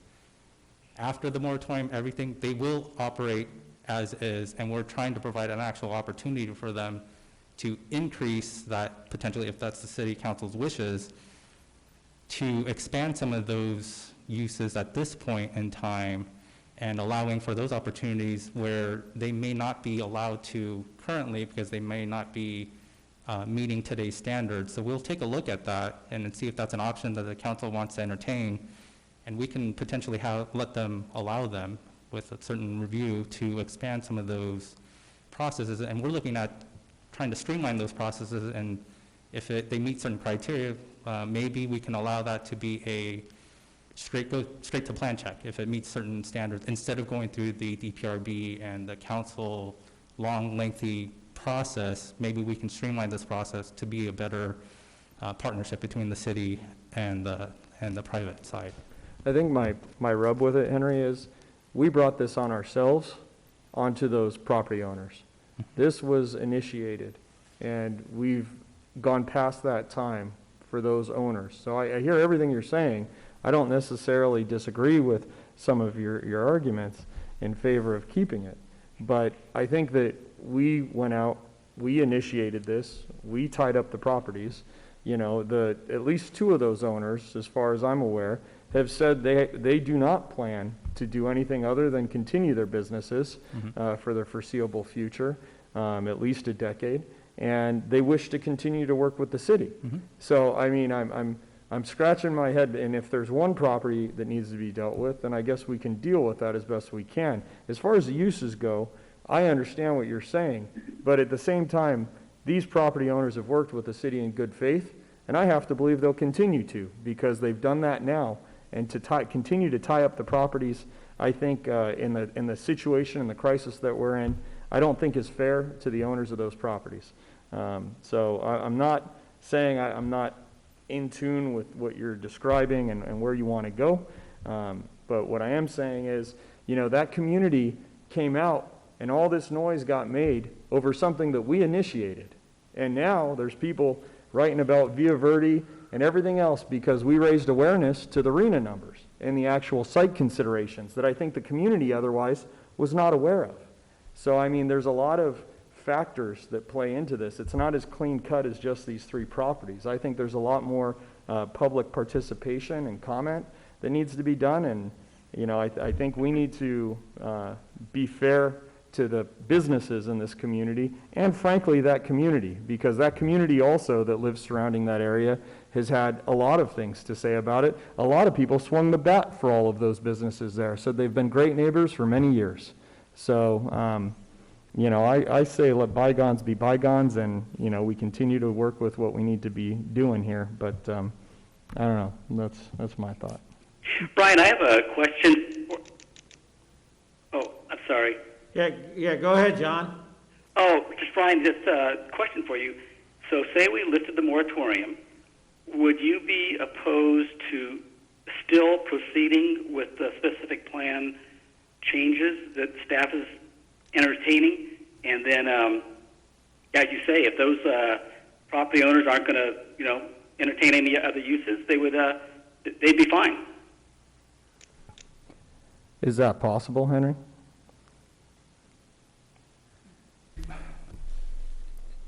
Henry, if I could take that. Yes, it's possible. It's because it's the same as any other zoning amendment. Yeah, I may not be. Sorry, go ahead, Margie. Was it the original? I'm sorry, this is Margie. Is the original moratorium on until September 6th or October 6th? The deadline is September 23rd. September 23rd? Is the and the expiration. And I want to make sure that the council and the public are aware that we're not requesting an extension. So if I remember correctly, in part of this entire process, it was the council's wish and it was staff's best effort to try and meet an expedited schedule. So I believe there was a date of June or July. Let's come back, revisit, let's see. And if we haven't made progress, then let's just go ahead and potentially lift it. And I do believe that at least two members of the council pretty much said at 6 months we were done. Correct. We were trying to speed it up, trying to get it done before, but with this COVID thing, I understand that we may have to go to the end of the moratorium that we had originally come up with. Yeah, and that's correct. It's not that we were intentionally delaying this process. Obviously, it pretty much halted public outreach and any of those steps. City was still analyzing the properties and such. We're not requesting an extension, and we will, if the council wishes, we will move forward and we will hit those deadlines. Correct. But that's what we're requesting at this point. So to John's question, if we would lift the moratorium, I'm okay with moving forward with the text amendment.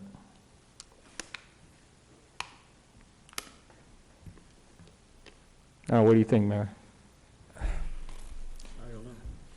Just to make one, just, well, that's a completely fine thing to do. That would allow someone to apply for a warehouse use in between the time the moratorium is listed and, in between the time the moratorium is lifted and the time that the new zoning amendment takes effect. And,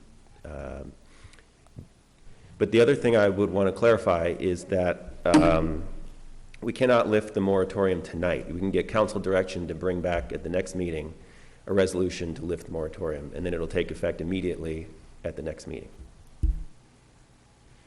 And just to clarify, I mean, anything is possible, as Jeff mentioned.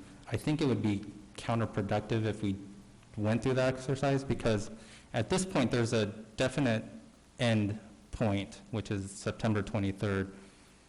If we lift the moratorium and allow, and all the moratorium is doing is freezing it at this point. It's not freezing current operations. It's freezing the potential for someone to apply. So in the amount of time between today, end of May, and end of September, I don't think we're doing a disservice to those property owners, because they're not going to sell it, and there's not going to be an applicant that comes forward by the time the deadline hits. It takes time to, unless they have something working on the side that we're not aware of, that someone could actually come in the day after we lift the moratorium. It takes time to put applications together and provide conceptual plans and such. So if we lift the moratorium and continue an analysis of the specific plan 23 amendment, I think we're actually just extending this time frame of unknowns, and it's just elongating this process unnecessarily. So you think we either lift the moratorium and be done with it, or we go to the finish line? Deadline, correct. If I could give you some dates just to kind of maybe help you with this too. So we were requesting that we go to Planning Commission on June 18th. So that we're thinking one meeting at Planning Commission, they give your recommendations to City Council. We would go to the City Council on July 14th. If we can do it in one meeting, then we would have the second reading of the ordinance on July 28th. And then we let it sit for 30 days for the 30-day reading. And then the moratorium would end on August 28th. So we would be a month ahead of the expiration date of September. But by July 14th, if you go ahead and approve it, the property owners know what uses are deleted or added at that time, so they know where they stand. And any new property owners, if there's any, understand what can be done with those properties by July 14th. Marco, do you like this stay-at-home order? Do I like the stay-at-home order? I have no comment. Well, I say that because the moratorium is the stay-at-home order for these property owners. They've been told to stay at home. They're stuck. They can do nothing. And we are imposing this. I mean, we continue to impose it. So, I mean, I hear the dates, I hear the timeline, but in light of Henry's comments, I'm back to preferring to lift the moratorium and be done with this until we get to the point where we can really have a comprehensive discussion about it, which it sounds like we're going to have anyways. So, I mean, I don't think we're not going to achieve what we're trying to do, understanding the text amendment that would not occur.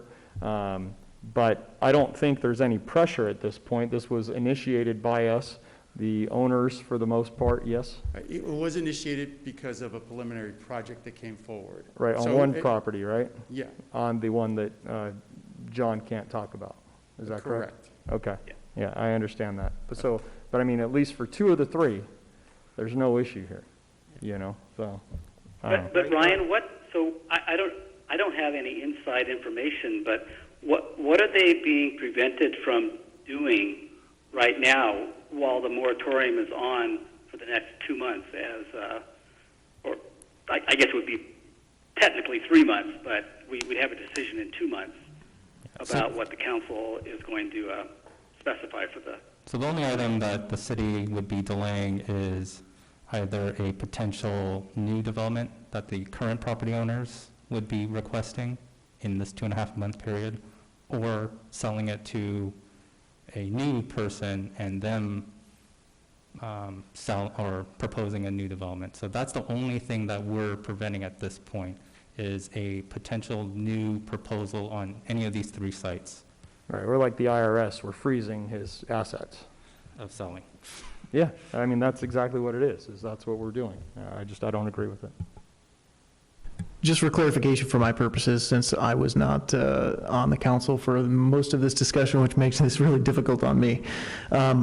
So with the moratorium in place, if one of those property owners, those 2 westerly property owners, wanted to expand, 10% of their square footage to expand their capacity as it is right now, are they able to do that with the moratorium in place? With the moratorium in place, no, because we're not allowing for any expansion in this 2-month period. And I'd have to defer to staff as far as if there's a capability of them currently, as the SB 23's standards are in place, if they would be able to expand. I don't have the history of each site, but we would analyze basically what's being proposed and what the existing square footage and standards are, and seeing if it meets today's standards. And I'm not aware of if they would be allowed at this point in time to expand. But we were open when we met with the property owners of analyzing and seeing if there is an opportunity to kind of further analyze and maybe potentially include in the moratorium or the amendment process a potential provision that would allow them to expand by 10% of existing square footage. That was something that we did discuss. Henry, we're not making any decisions tonight, but what is the specific you would like out of the city council? It's either to move forward with the moratorium process and go forward with a specific plan amendment, municipal code text amendment, and analyze the SB 23 sites in total with the upcoming housing element update. All right, well, I'm not 100% sure that I really understand the entire thing, but I do know that back several months ago, I made it very clear that I was not in favor of continuing a moratorium where we passed where we were at. So, I don't know. I mean, we've already had this moratorium for how many months? 8. And back months ago, we said we weren't going to go past 6 months or something like that. So I don't know what resolution is the best resolution to do it, but I think we've had a moratorium for a long time, and I just think we need to move forward. Well, I'd make a motion then that we direct staff. Council, before we make any motion, we need to have public comment on the 2 westerly sites. That's what I was about to, point of order to the mayor, that's what I was going to say. Okay, do we have any public? We have 3. Okay, let's start off with number 1.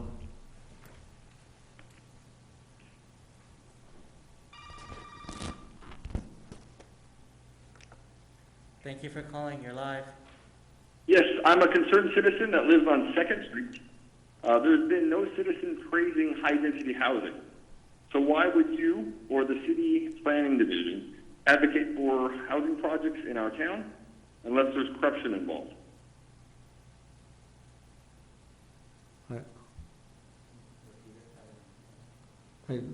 didn't quite understand. I'm sorry. Maybe that's the end of his comment. High-density housing, there's no citizen asking for high-density housing to be in any of those lots or any lots in the city. And so I understand there's some state mandate that's asking to put 1,245 houses in, or not houses, living units in this city. What happens if we say no? Why aren't we discussing that rather than saying, hey, we're going to say yes to this and allow for high-density housing or housing projects, what it used to be called in the 70s? Henry, would you like to answer that? Yeah, so the state of California, each community has to meet its housing element RENA obligations. We're in the 6th cycle, as we mentioned. Progressively through time, in my career as well as just an understanding, it's been progressively getting more difficult for local municipalities, and the state is coming down with specific legislation to try and increase the housing production.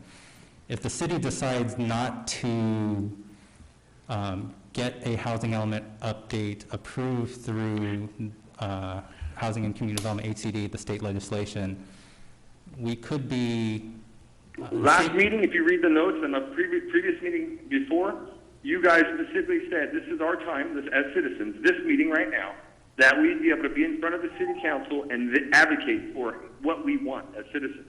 And now it's been pushed slickly to, we're not trying to make any decisions on anything or advocate for or against something, where the citizens are mad. We want housing projects in our city. So just to provide information to the council, if the city wishes to not get its housing element approved, then we are potentially up for litigation from the state, the attorney generals. We would lose funding, housing funding, and a number of other potential litigation and fines mandated by the state. And there are cities that haven't gotten their housing element update approved, but they've lost funding, or they've potentially had that litigation from the state as part of it. Going forward, it's been another thing that we would be subject to is right now, if we have a certified housing element, our review time was extended from previously it used to be every 5 years. Now it's every 8 years, as long as you get it approved. If you don't get it approved, it goes down to 4 years.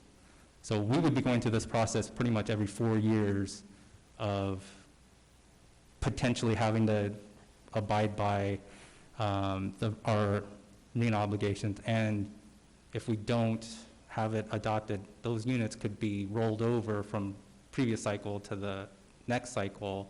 So in addition to the 1245, we would be subject to additional, so it would be like 1245 plus whatever they feel is appropriate at the end of the next cycle. So at this point, we need, our RENA number is 1245. Correct. Okay, and it's not really an option, how we want to handle it, right? The way I understand it. And that's correct. He said potentially we have to be lawsuits. I'm sorry, sir. Potentially What? not then. Go ahead. Repeat what you said. You said potential litigation. That would mean if there's potential litigation, there's also potentially no litigation, no recourse. Why don't we explore that rather than high-density housing, which your citizens do not want? So the state has been taking more aggressive actions for cities that don't accommodate their housing obligations. That's a policy decision up to the city council at that point, but, and maybe Jeff can chime in. It's not an option.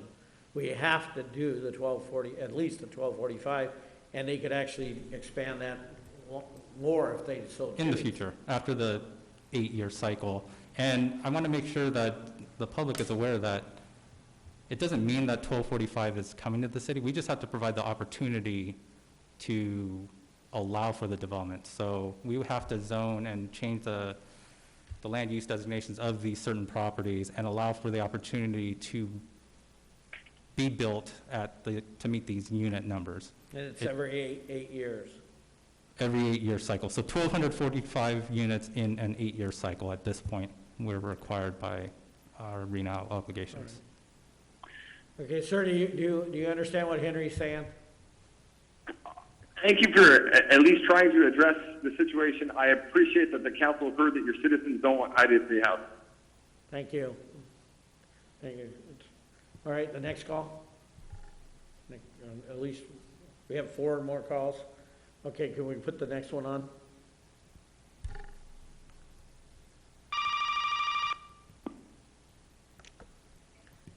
Thank you for calling. You're live. I'd like to first say good evening, council. And my name is John Ciari. I'm one of the owners of the SP23. I'm the property, I think you're referring it to as one property, but it's adjacent General Pump. And first of all, I'd like to say good evening. And thank you for this time. But this also, the fact that I've been on hold for 45 minutes, I want you to know how important it is that my property, how important this is to me. But it does seem that the Planning Commission, or the Planning Department, seems to attack my property every 4 years or so. I believe it was 4 years ago that I had to go before you and again defend my property from having it, as one of the council members said it so eloquently, held hostage. Now, for our property to be reduced, have the capability reduced, as the Planning Commission has, or the Planning Department has deemed necessary, I take it very personally. I bought this property knowing what the capabilities are. I am a Persian Gulf vet, and I saved every penny. I worked 2 jobs to save the money to finally buy a piece of commercial property. This property is my retirement, and now it's being reduced to whatever the Planning Department decides it to be. That's very unfair. I would like to see if this property, if this area is to be put up for residential, then why don't we wait until we have somebody who's interested, and then allow us to make those decisions at that time. The Planning Department has also decided to reduce the times that we can be on our property. That's again, I'm a vet, and I feel like my constitutional rights are being completely swept or removed from me. The things that I deem so, as a business owner, not just that, but a property owner, I felt that I would be able to have a little bit more liberty. But in fact, it's just the opposite. I've paid big money, invested my future in the city of San Dimas, and the Planning Department has decided to that they're going to do something different with it, and it's completely unfair. Completely for me as an American, as a United States veteran, as a business owner of San Dimas, I just feel like I'm being slapped in the face. Why don't we wait? It makes absolutely no sense to reduce our properties to allow it to be office space and nothing else. That makes no sense to me. I thank you for this time, council. I do thank you again. This is John Ciari from LAC Motive. Thank you. All right. Thank you, sir. Henry, do you have something you want to address that? With regards to limiting this time on this property, staff isn't suggesting any limitations on their current business. So they could operate forever if they wish to on these sites. Currently, it's what would be precluded are limiting whatever potential new sites or new developments would be in the future if that does come to fruition. And if I can add to that, he was also, because I spoke to him on Friday, he was also kind of addressing the hours of operation because we're adding that. And I explained to John that that was for future uses of new businesses coming in, so limiting those hours. And then he did make the comment about that we've previously done this before. Just want to mention that was when City Ventures came in, because this is area one, those two properties there side by side. At that time, it was thought during the initiation process to take both of those properties because we figured the residential property would probably be developed and the next one would be, that one would be next to be developed. So we thought, let's take them both. During the initiation period, both property owners asked to be taken off, so we did take them off at that time. Okay. Thank you. Thank you, sir, for calling. Did the staff answer your questions? The caller dropped. He's gone? Okay. Okay, you have another call? Okay. Thank you for calling. You're live. Hi, good evening. This is Edmund. I live on 4th Street in the downtown area, just north of the SP23 properties. I just wanted to say that personally, as a community lives close to these sites, I actually support staff's recommendations for the tax amendments that they're proposing. Personally, my family and I agree with staff's assessment that we don't want to see a warehouse or another heavy industrial use to come in by right. That's to negatively impact the community. I also hear the property owners, of the sites and their concerns about having some moved. But my understanding is tax that there also are some uses being added. So the in collaboration with the current owners can come up with, mutually agreed compromise that can, continue to allow the property owners to allow, the property valued. So I hear what Mayor Bayar and Councilmember Vienna's concerns are. I think the moratorium now, a couple more months, is that moratorium has been in place for 8 months already, and if you end it now, in ways like it would be in vain with no outcome. My hope is that if it just goes on for 2 more months, staff and the city can work together to have a concrete, beneficial outcome that will be good for owners and the surrounding community.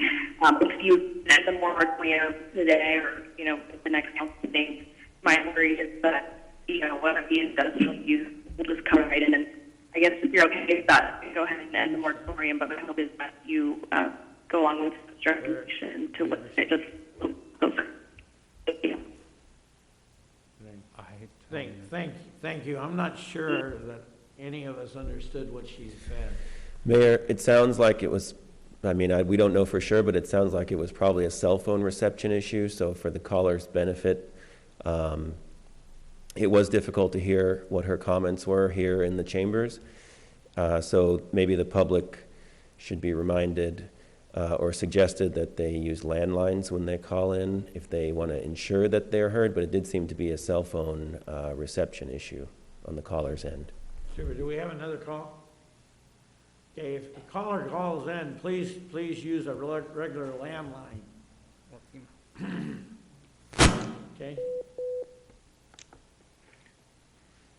Thank you for calling. You're live.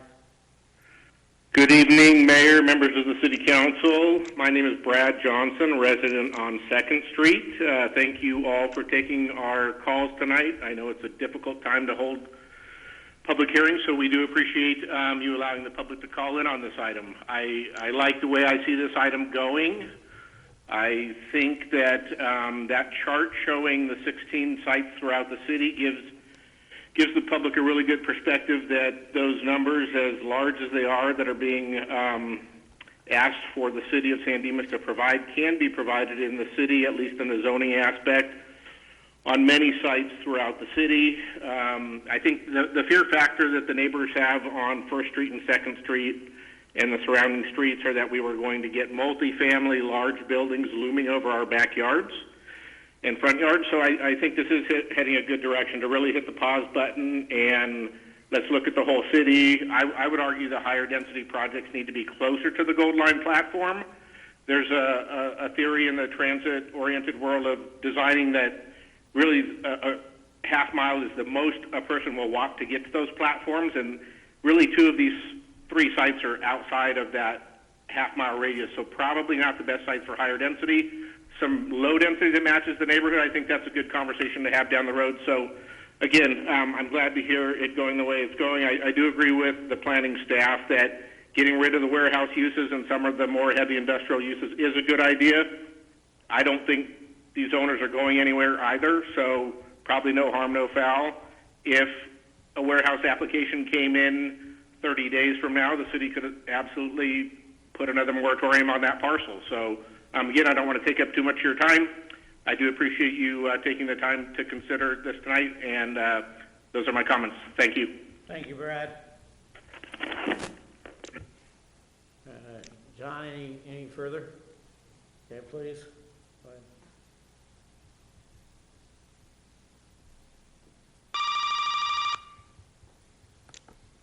Thank you for calling. You're live. Mr. Mayor, members of the council, it's Jan Bartolo again. I guess I have nothing better to do this evening but hang with you guys.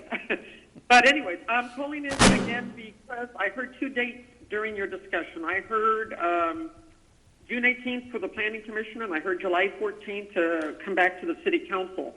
What I would like to know is at what point and how and when do we get the public involved other than just the social media blurt maybe the day or 2 in advance of one of these meetings, and not just notification to residents or business owners, say within 1,000 foot of the property on 2nd Street that currently is being discussed in regards to this moratorium.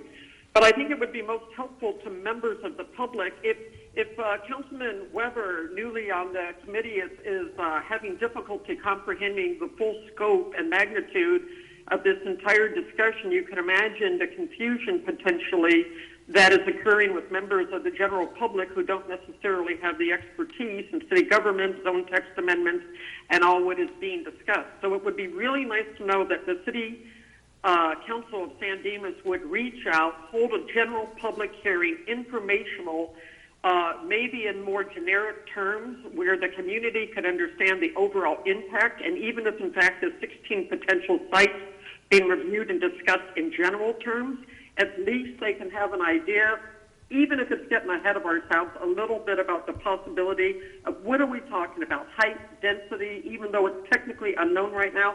But I think there's a due diligence here to more effectively inform and involve the community, and again, something more than just 1,000-foot notices to the immediate property on 2nd Street at this point. It would be much appreciated. I think there's a lot of people that are watching, commenting, and very interested in the impact and the effect of this. And I think we need to be better informed. Thank you, Jan. Appreciate it. And to provide some information with regards to this recent caller's concerns, when the city does go forward with the housing element update process, there are going to be a number of meetings, community meetings, outreaches. We are requesting from the consultant that was awarded the bid to provide as many options from a virtual standpoint as well to see what options does the city have to reach the community as a whole virtually versus our traditional workshops in person due to the COVID-19. So we're asking for the developer to provide as many options as possible to receive public input, and it may or may not be our typical community workshops if we're not able to, but we're asking for a number of opportunities to be utilized to reach the public and provide their input on an extended period of time, not just 10 days prior, but this is going to be a 1.5 year long process. Okay, and I do appreciate that, and I do understand the significance of obviously the COVID pandemic and the limitations that does impact as far as having a community gathering and a large public meeting place. And so whatever creative resources, as you say, that are being looked at and explored to get this general information out would be most appreciated, because it is, amidst everything else I think the general public is going through with our current situation in the world and within the, our own country, I think this also creates some cause for concern and discernment within members of the community as well. Thank you, Jan. I think we understand. We appreciate it. Thank you. Thank you. Thank you. Okay, thank you. Very, very much. Any more? Got one more call.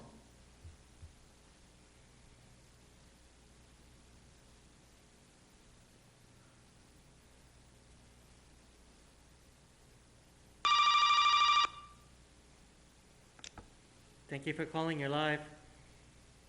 Good evening, Mayor Bader and members of the City Council. This is Isabel Ebner again. I called earlier. Can you hear me this time? Oh, okay, I'm sorry. I don't have a landline, only a cell phone, so that's what I'll have to do. I just wanted to say that as part of the community who lives just to these properties, that I actually support staff's recommendations, that text amendment. Personally, I don't want to see a warehouse or heavy industrial come to any of those properties that negatively impact the community. As I heard a previous caller, who's one of the property owners, when I feel for them, I hear that he's concerned about his property being tied up. But my hope is that in looking at the amendment, the staff, in addition to removing the uses, proposing some uses as well. So my hope is that be a compromise that benefits, the property owners, the city, and the rest of the neighbors. Also, I wanted to, acknowledge Councilmember Vienna and Mayor Badar.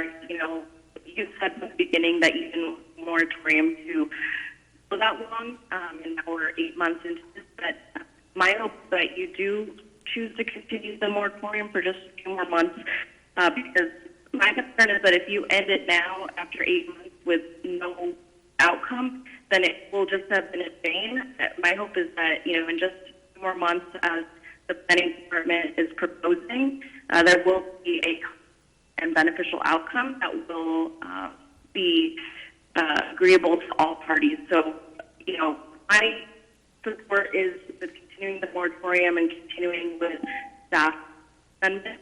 I think that if you choose to eliminate the moratorium now, you're sending a message to the community that you're okay with having a warehouse and the industrial uses in a residential neighborhood. Did you hear me that time? Thank you, Isabel. I'm not sure that, it was broken up pretty well, but I'm not sure exactly what you said, but maybe you could call in and talk with Brad McKinney tomorrow. If you don't mind. Okay. I'm sorry, you were in and out, and I'm just not 100% sure. Okay, thank you. But thank you very much for calling in. I don't know, Council, did you really understand what she was saying? I got here and got there. Henry, I understood bits and pieces. What I did hear is that she prefers staff's recommendation to move forward with the conclusion of the moratorium. She's sympathetic to the property owners. Okay. But right. She feels that we're doing the John, best you effort. have somebody else? Okay.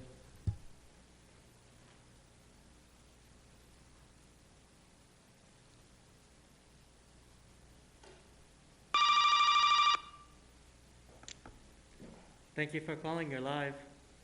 Yes, thank you everyone, Council, Planning Commission, and the staff for focusing on these issues. My name is Ian Stewart. I'm one of the property owners for 155 North Euclid, where LA Signal operates out of. And I had a couple comments.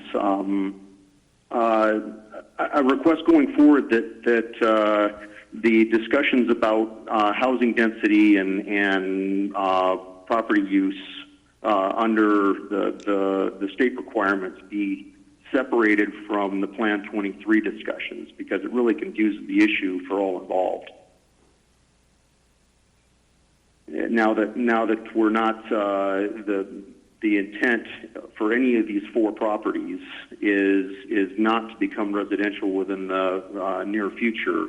that really shouldn't be considered under under these discussions. And at some point, if they do get sold and the interest is to change their zoning, then that's something that can be addressed at the time, and that zoning would be subject to whatever requirements are in place at that point. So it's really that whole discussion about residential on these properties is really moot, because none of them are going to be changing in the near future.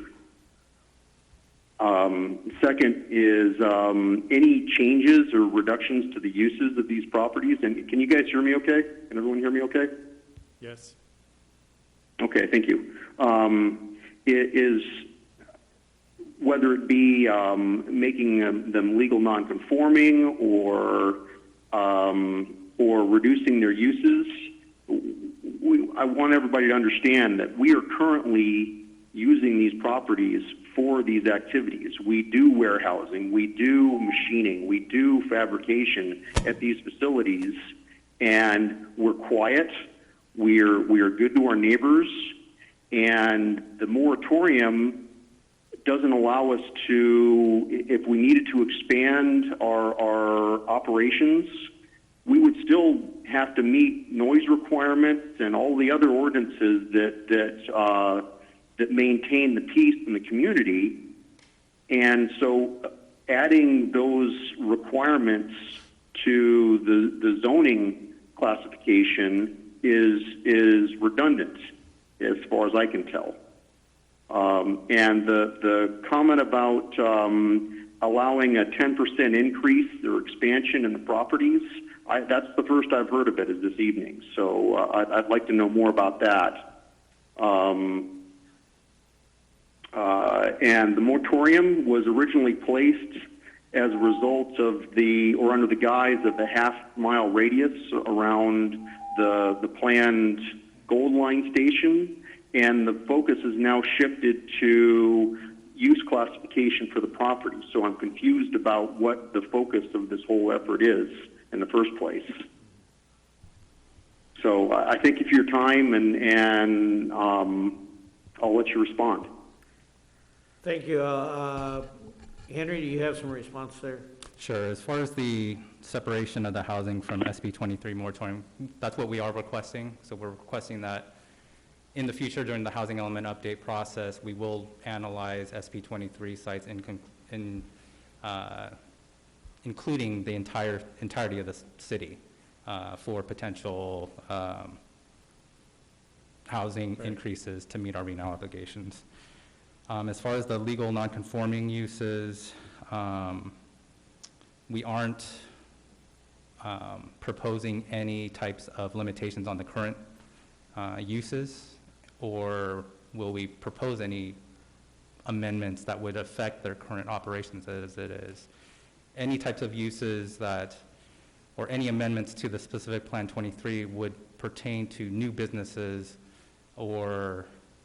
basically new businesses, or if they decided to redevelop their property, that SB 23, the new regulations and such, would pertain to those new businesses. The 10% increase was just a discussion topic with the property owners, and actually we brought it up with Ian. This is a few months ago, so he might have forgot, but this is an in-person meeting with the property owners that staff had met with each individual property owners to understand what their concerns are and get their input as far as the whole SB 23 moratorium process and potential amendments and such. It isn't included in this, but it doesn't mean that we're not recommending it. We could analyze that as a potential for the future when we bring back the moratorium, if that's the council's direction, in June and July, and it'll be part of the formal ordinance process if that's direction that the council wants the staff to go. All right, thank you. Do we have anybody else, John?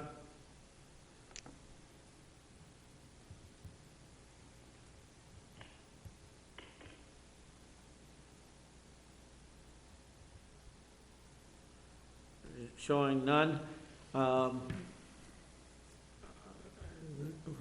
Staff is saying there's no more. Okay, when I'm looking at the action, what action are we supposedly doing here? Because it says revisit rezoning, it doesn't show an actual action. No, what staff is recommending the council provide is direction, and that's to analyze the SP 23 as part of the housing element update, which is going to be a year and a half in the making. And the second request is to provide direction if the City Council wishes to continue with the moratorium process and look at potential municipal code text amendments, such as the ones that you have in your staff report, is to give direction to staff to go through that formal process and actually go through the public hearing process and analyze it further and provide an actual formal municipal code text amendment for the review and approval of the City Council and Planning Commission in June and July at those points. I agree with both staff's recommendations. I had a question about the warehousing and wholesaling part. You had struck that in just the idea, let's call it the ideas changes to the specific plan. And that doesn't prevent, or does it prevent wholesale or warehousing of inventory that is created by a business that's operating on the site for some, for another approved use? So the current uses as they operate today, as the warehousing and whatever operations they have, will continue as far as they don't sell it to a new user. If we did eliminate the proposed or the allowed warehousing, that is on page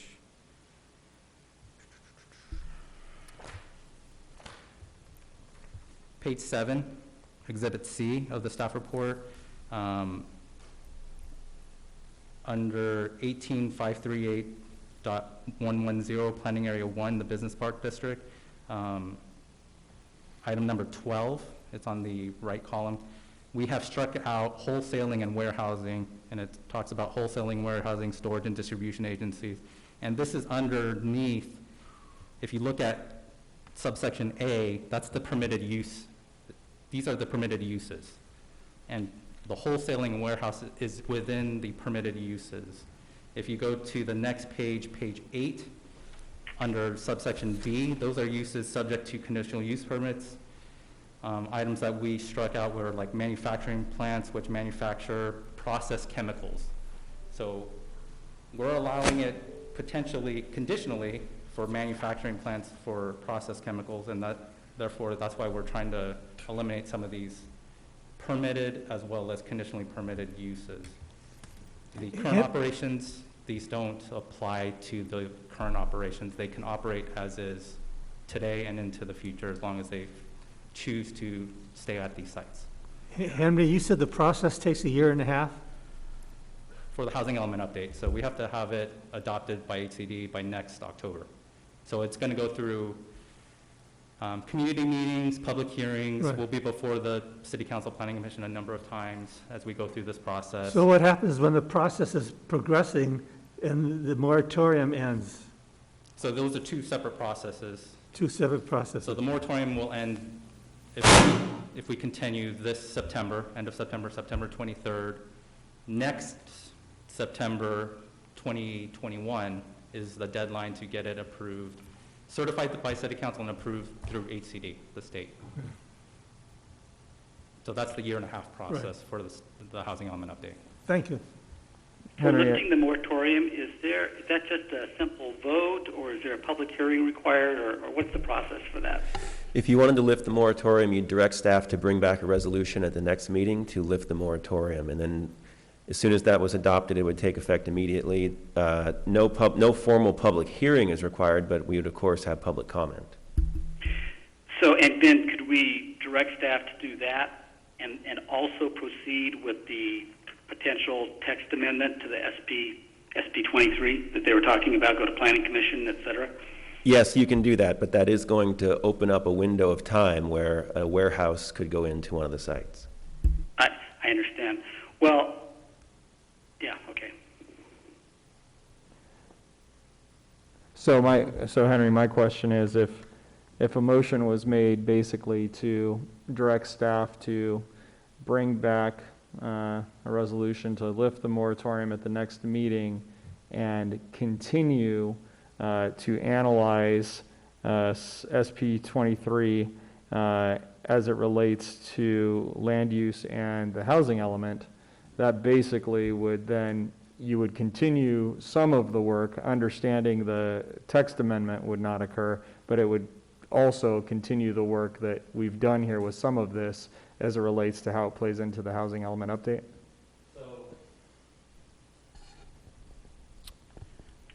So with regards to lifting the moratorium, I mean, as we go through a process, and when I say extending that process, I don't know what further analysis on top of what we're already doing, if the council wishes to end the moratorium and go through an amendment process for SB 23, the way I'm hearing, it would actually lengthen that process and open up that opportunity, as our city attorney had mentioned, for an opportunity for someone to come in.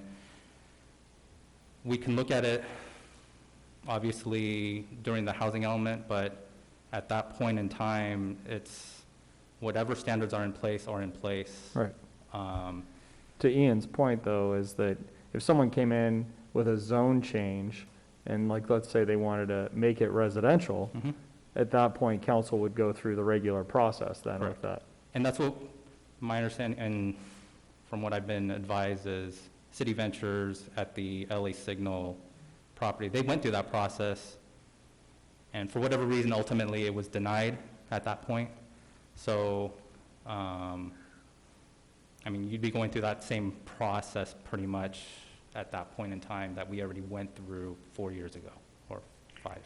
Right, so like, Henry, why would it extend the process for this text amendment that we have in our packet, and the ideas there? Why would lifting the moratorium extend the process of going to Planning Commission in 4 weeks, I think it is, and City Council in 4 more weeks? I don't understand why both things can't happen. I guess once we end the moratorium, there's no definite deadline. So if we lift the moratorium to provide additional time, is what I'm hearing, for staff to analyze the SP 23 uses further, I don't feel that additional time is needed from staff's perspective. We have sufficient time from now till August, when we're trying to get to that deadline, even a month before the expiration. We have sufficient time to fully analyze and try and reduce the uses. If that's the wishes of the council, I think that's the most expeditious process. To further analyze, I don't know how we would further analyze. We've already reached out to the public. We've held community meetings. I don't know what, in addition, the council would want staff to perform to analyze the SB 23 uses that we haven't already done. So am I understanding that, Henry, am I understanding that the staff's recommendation would be not to extend the moratorium? Extend it past September 23rd. So I'm our talking about right recommendation now. is to, Right? He's saying there's no reason, in his opinion, their staff, and correct me if I'm wrong, but staff's already evaluated every possible use. So they're basically saying if we're not going to proceed with the text amendment, then there's really no need to continue the moratorium. I mean, is that it in a nutshell? That's correct. Why would, there's no other analysis needed from staff if the council wants to lift the moratorium. So it's basically what's in place, or we continue the moratorium to the end at September 23rd, and we come forward. But what would be the purpose of extending it and going ahead and extending it till September? To finish going through the public hearing process. So tonight, it's just a recommendation from the council to staff to fully analyze and bring forward a potential municipal code text amendment to amend what our recommendations are for these existing uses. But also, Henry, the purpose of letting the moratorium continue until the end of September is because if the moratorium is lifted, someone can construct a warehouse, a machinery shop, a cold and ice storage plant, any of those, because those are permitted uses, the day after the moratorium is lifted, and it's very unlikely the city will be able to deny those uses because they're permitted. But I don't understand that. So, Henry, your staff has analyzed and given some ideas that you said you were going to bring to the Planning Commission in 4 weeks. Did I misunderstand that? So what Mayor Pro Tem Vienna asked is if we ended the moratorium but continued the SP 23 amendment potential separate from a moratorium process, to me, that could only, I don't understand why we would end the moratorium and still continue that process if we can end it with recommendations in the next 2.5 months. Oh, listen, Henry, I agree with you about that. I think keeping the moratorium for 2 months is not a problem. However, if the majority wants to end the moratorium, then what are we left with? We're left with SP 23 as it stands now, which allows bottling plants and clay-fired stuff and all sorts of things that we might not want. So go ahead and continue.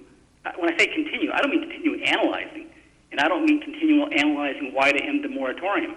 I'm saying the moratorium ends next meeting with this resolution, and then staff continues on their path that they were already going to do by presenting this to the Planning Commission at the next 2 meetings from now, and then to the City Council with public hearings of the whole 9 yards, and so that by the end of July, we have a better SP 23 for these two pieces of properties that wouldn't allow warehousing or bottling plants or, factories or other things like that.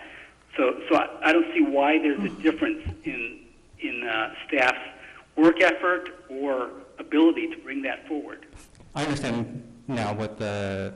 Yeah, and that's kind of what I thought John was getting at, because the only other option was going to be to lift the moratorium and table this entire SP 23 effort with the text amendment. But I agree with John and some of the other council members that there may be some uses that I do think need to be reevaluated. So I think if, the consensus is we can agree to lift the moratorium and direct staff to do that at the next council meeting and continue forward with the text amendment as described in light of all the work that's been done and some of what I'm hearing from council about some of these uses, I think it kind of gets us maybe to where we want to be.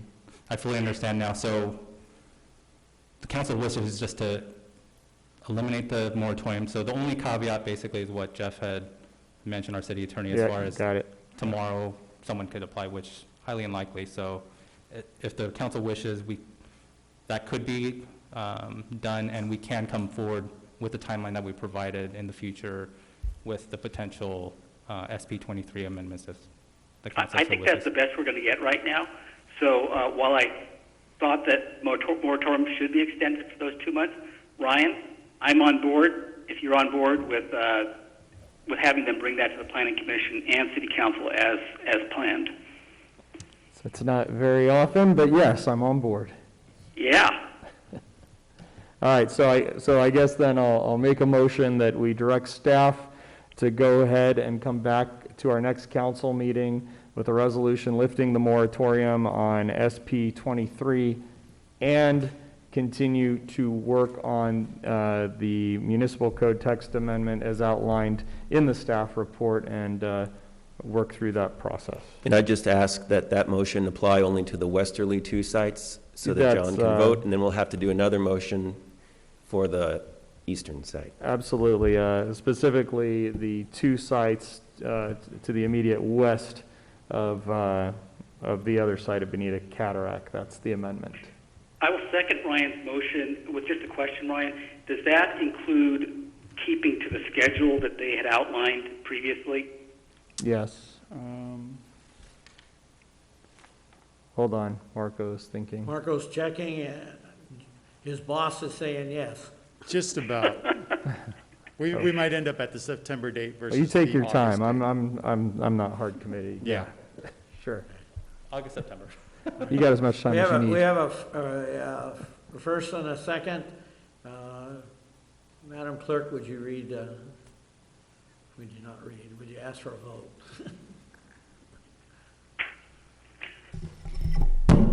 Oh, I'm sorry, Mayor, can I, one thing? I know it's You taken. said already. what No, you- I know, I was just curious for the planning commissioners if they had anything before we do this. Yes, you guys got anything to say over there? Dave? Unmute. Dave, you're on mute. Dave? I'm sorry, I thought I was off mute. Anyway, I would just comment that I think this is the right approach to take right now. I think the combination of lifting the moratorium and revising the text amendment gets us where we want to get for the time being. I would just caution that staff doesn't decide that they don't have a deadline now. We need to stick with the deadline, that's all. Who was that and what did he say? Just to make sure that staff meets the deadline. That was Dave still? That was John Davis. Well said, stick to the deadline and go forward with more information. Thank you. Henry, you understand you have a deadline? Yes, staff does. Okay, this is not infinity. Correct. Okay. All right, do we have a vote?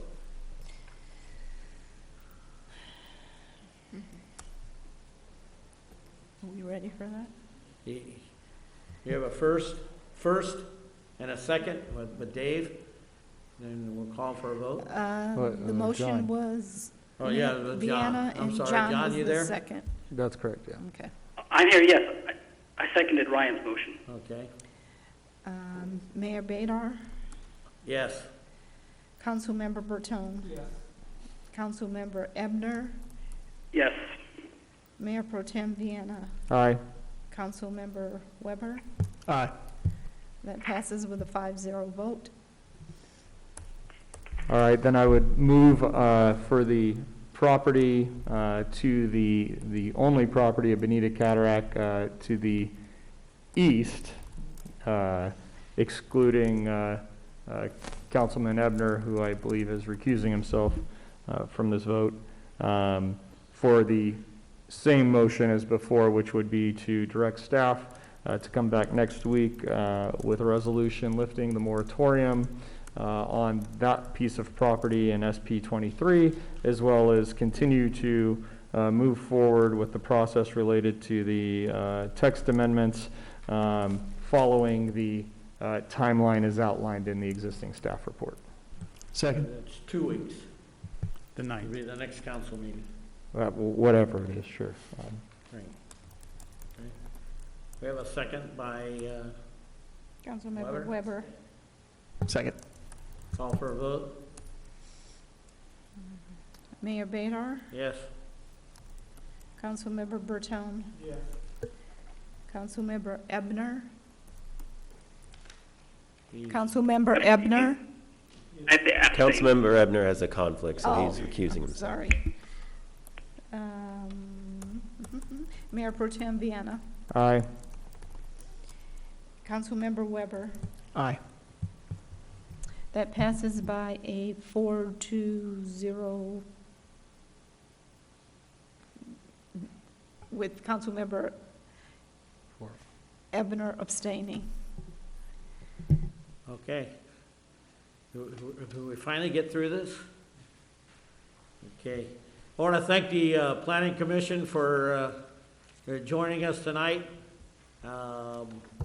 I'm sure that at some point we're going to get past this COVID-19 thing and be able to start having hearings and people actually sitting in the audience who we can understand. I want to also thank the people who called in.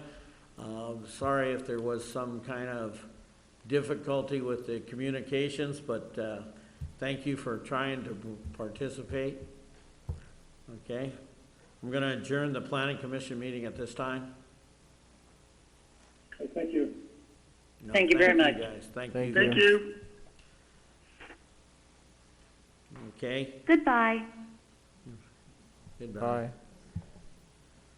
Aye. All right, we'll now go to oral communications. Members in the audience, speakers are limited to 5 minutes and as determined by the chair. Okay, do we have any calls?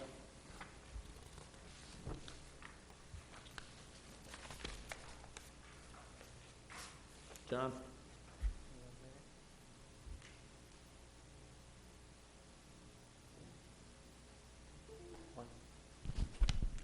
One?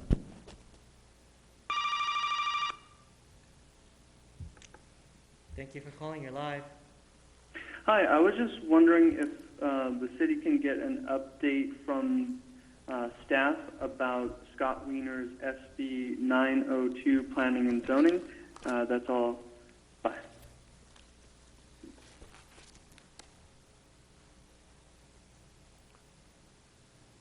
Okay. Is somebody prepared to talk about that tonight, or are you? I actually plan to bring that up in my comments. I'll be asking for staff to bring a report back and a position letter from council, so. Okay. And we've already been in the process of reviewing the state legislation, so in the near future, we were just holding off due to the COVID-19. Okay. Thank you. City manager? Oh, sorry. I thought you said only one. All right.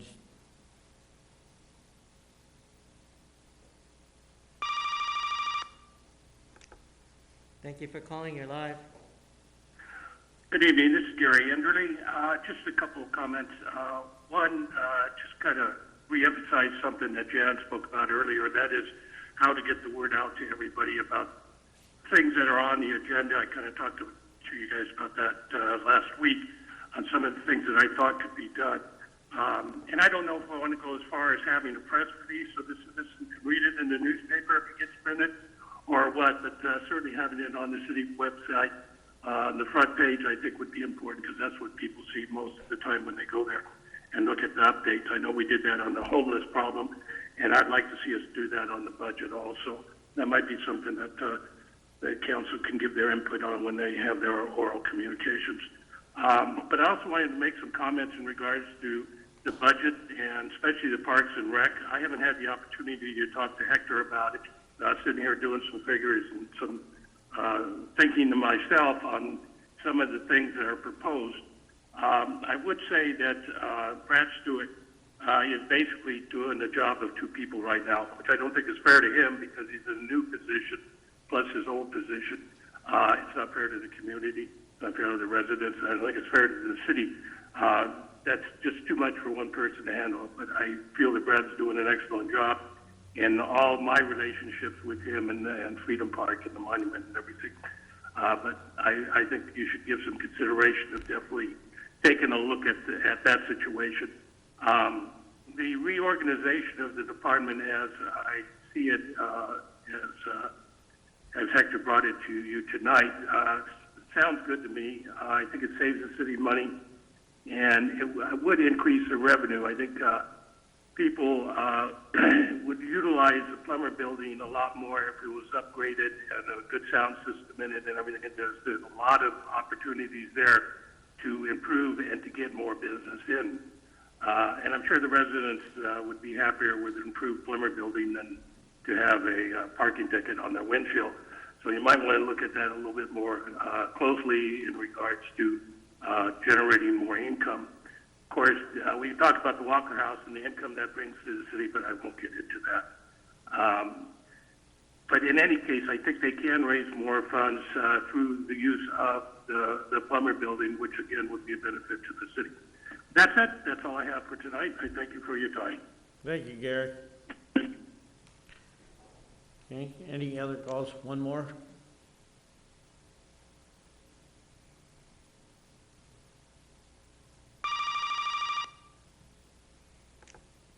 Thank you for calling. You're live. Hi, City Council. This is Mr. Gonzalez, resident of San Dimas. I'm not trying to pass any scorn on you, but you are completely wrong on not extending the moratorium. You're being reactive, not proactive. just because somebody wants to develop their property, you basically are giving in to them.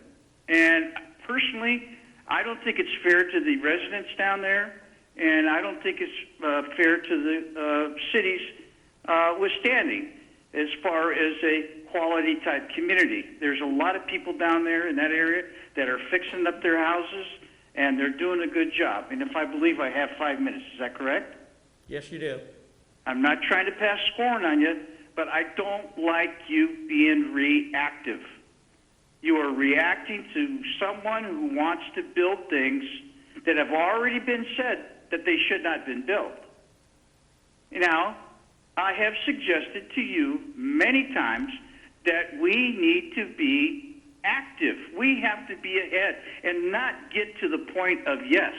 Sometimes we have to say no. I specifically mentioned to the mayor in the area that I live, and to meet the state requirements, we should sell the golf course. It's worth millions of dollars.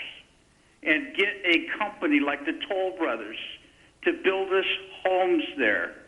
And they would be able to build, I would think, in my experience, 800 homes of different qualities, of different products. It would increase the property taxes in the city. It would reduce the traffic and the extreme volume of traffic. I'm not against golf per se, but we've got to meet some state requirements. And you have to take responsibility for not doing that, Mr. Mayor and the rest of the council. Mr. Weber, I don't know you very well. I've seen you in public safety commissions. But I don't like us being reactive. We need to be active. We have to listen to the community.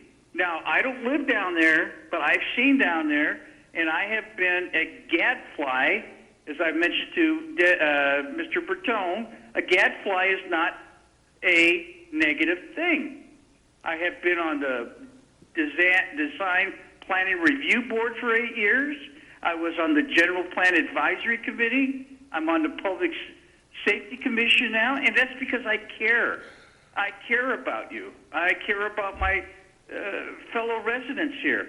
Why can't you sell the golf course, which I don't know, I'm not a pro or against golf, but I know one thing. They race up and down the street, and, they drink at the bar.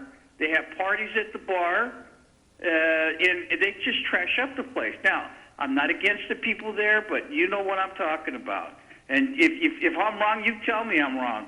But we own that property, and it costs us money. And I know we make a little bit of money, but I can guarantee you have at least 40 acres where you could build at least 800 homes. But no, you're going to give these guys that came to you and want to develop something and go against what the public wants just to keep him happy. I'm not happy with that. I think you're being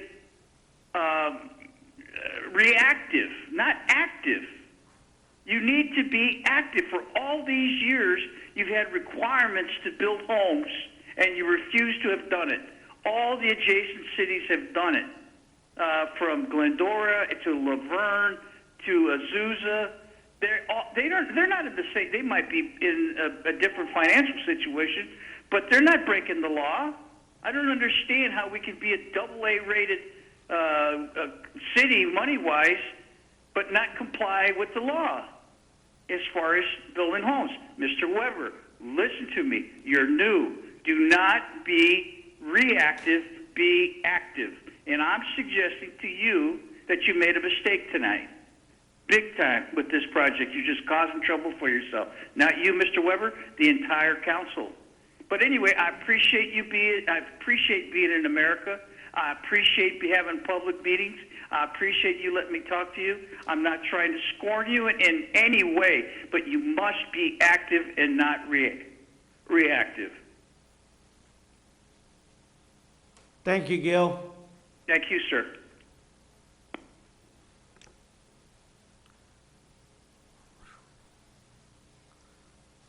Any more, John? No more. Seeing that we have no more, Mr. City Manager? Yes, Mayor and City Council have a couple items I'd like to update you on. Throughout the COVID-19 pandemic, city employees have continued to regularly report to City Hall with some modifications. Starting last Monday, city staff is reporting to city facilities on a regular schedule. Almost all city services have continued throughout the pandemic with limitations on certain programs due to COVID-19 restrictions. The City Hall is in the process of implementing safety precautions due to COVID-19 pandemic and will be opening to the public in the next couple weeks. Once we have those safety precautions in place, we will be advertising any change in status on social media, on our website, and our media outlets. The state public health officer has issued guidelines regarding the roadmap to modify the stay-at-home order guidance to the county governments, which includes the option to apply for variance from the state. And just before tonight's budget study session, LA County announced it has achieved the necessary readiness criteria and will apply for a variance with the state of California tomorrow. If granted, the variance from the state's public health order will allow Los Angeles County to further advance in stage 2 and into stage 3 of the state's roadmap to recovery. In addition, LA County will align with the public health orders issued by the state to ensure consistency as the region progresses in reopening. The Los Angeles County Health Officer is drafting these documents, which should be available in the near future. And the county is moving towards additional phases in stage 2 and stage 3, and will announce the immediate reopening of in-person shopping and houses of worship, and await the state's clearance for reopening in-person dining and personal care, which would include hair salons and barbershops. Another update, the governor also announced California's Connected, the state's comprehensive contact tracing program and public awareness campaign. As part of the California Connected, public health workers in the communities across the state will connect with individuals who test positive for COVID-19 and work with them and the people they are in close contact with to ensure they have access to confidential testing as well as medical care and other services to help prevent the spread of COVID. Beginning this week, Californians across the state will hear radio ads and see billboards, social media posts, videos in multiple languages encouraging them to answer the call to slow the spread. Public health workers across the state will be identified in caller ID as CA COVID team, and they will call, text, and email individuals who test positive for COVID-19. And lastly, homeless outreach. To keep the public informed, the city's homeless program, homeless program and efforts, staff is creating a homeless page on the housing resource section of the city's website that will include the homeless plan, implementation awards and program funding, updates on our current outreach efforts, information on how to report homeless individuals for outreach, and homeless diversion and prevention resources. This can be passed on to community members and available. With that concludes my report. Thank you. I have a question. Yep. Brad, this is John. Have you been able to look into that idea of having more outdoor dining or spaces available for restaurants to seat their patrons when they open up pretty soon? Yes, I started conversations with directors on opportunities and how we can be as lax as possible to encourage individuals visiting restaurants and in the community. In addition, just today we did find out from the San Dimas High School principal that they're going to be moving forward with a parade, so we're working with them and being as flexible as possible to allow them, however they want the parade to move through the city or the downtown to be accommodating as possible. But we will be moving forward and reaching out to some of the restaurants to see how we can accommodate any outdoor dining. Yes. I mean, I know there's some strict rules about where the tables can be placed and all that kind of stuff, but I'm just thinking for this, while the order is in effect, to have distancing, which may be for a while. But, so yeah, I'm glad to hear you're looking at that to see what areas we can let restaurants put tables in. Yeah, and in addition to that, we are working with the Chamber, who is giving us updates on businesses that are opening, and we're going to be highlighting those businesses and restaurants on our media outlets, just to let people know that they are open and how they're complying and being safe, providing a safe environment for their clientele. Great, thanks. Okay, members of the city council who attend, pardon me? I have nothing tonight, Mr. Mayor. It's okay. I'm sorry, city attorney. Members of the city council who've attended any meetings city paid for? Members of the city council? Forgot number one here, the confirmation of representative of the California Association of Governments. Oh, got some. Yeah, and I spoke to John, and John said he'd be willing to take that position over. And it's funny, we want to be the alternate.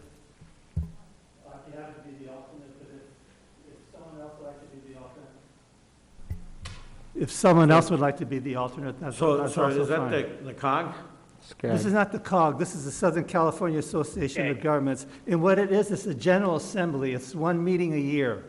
It's not the regional council where you make all the decisions. It's the general assembly where you go and you hear speeches and they tell you all the good things they did. And John said he would like to be the representative, and that's fine with me, if there's no objection from the city council. John, are you there? Yeah. Yeah, are you understanding that Dennis is just passing another job on to you? Sounds good. Maybe I can infiltrate that organization and see what they're up to, because right, so we seem to get a lot of stuff from them that we have to do. Anyway, but yeah, I'd be happy to. Would someone else like to be the alternate? So we're looking for an alternate? I don't mind. Okay, Eric saying he'll be your alternate? Just the man I was thinking about. Great. Okay. Does anybody on the council have a problem with making John the representative of the Southern California Association of Governments and Eric being the alternate? Nope. Okay. I kind of thought that we were going to do all of those things when we settled down here. So did I, but that was on there, I didn't We find need, we needed to do this tonight because there's an upcoming meeting and they wanted confirmation of who the delegates were. Oh, so that's good, John. You got a meeting and it'll be like right away, and then you won't have another meeting for another year. Yeah, Dennis neglected to mention that a meeting was coming right up, but still good. All right. Anything else? No, that's... Madam Clerk, Madam Secretary, Madam whatever you want to be? No, that's not going to happen well, I guess it could. All right, council members' comments. We'll start with John. Oh, yeah, just one comment, really, and that's just, we didn't really, I understand now why that chart for housing was in the staff report. I think I and a lot of other people took it like it was farther along than it really is. So I appreciate the clarification on that. I will say that in looking at that chart and kind of analyzing it, over half of the units of those 1,245 would end up being downtown or right near downtown. So, you know, in the order of almost 700 units. So I want to make sure that we don't put the majority or over half of the units right in the downtown area, and force whatever the height of those buildings is to be there for the residents of downtown. I'm on record as wanting and being open to higher density in some areas, and maybe even 3 stories. But it'll be good to know when they do the analysis what these buildings actually look like, because I don't think we're looking for 5- and 6-story buildings in San Dimas. And that's about it. Thank you, John. We'll go off to Eric.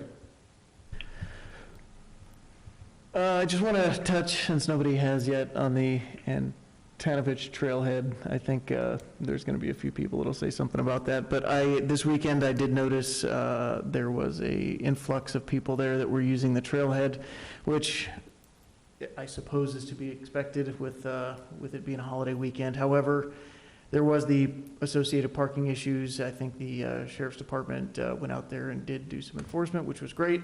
But one additional comment that wasn't brought up in the enforcement side of it, was the trash that gets left behind on the side of San Dimas Avenue. It was pretty bad when I drove around this morning even. So perhaps just an idea of throwing out some additional trash cans along the parking area, since it extends north on San Dimas Ave pretty far down where it didn't before. Making those trash cans available might get people to use them. It may not. And then also just a thanks to the Parks and Rec Department and San Dimas Heroes for their work dressing up Freedom Park for Memorial Day. My son and I went down there, walked around for a bit on Monday, and it really looked good, and I think represented the city well. So thank you for everybody involved in that. Ryan? Oh, my turn. A couple things as it relates to SB 23 and that whole debacle. I did catch a piece of what someone was saying, and to be clear, a vote to lift the moratorium does not mean we condone heavy industrial uses or anything like that.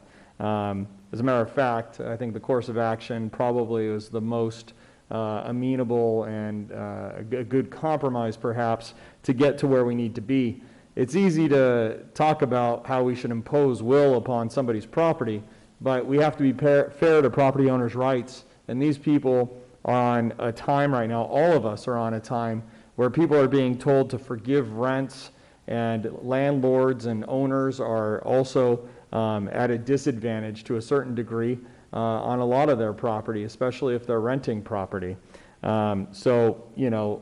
When I look at that property, I agree that there is some uses there that perhaps are antiquated or not fit well in that area, which is why I supported Councilman Ebner's compromise on that, as the way I see it.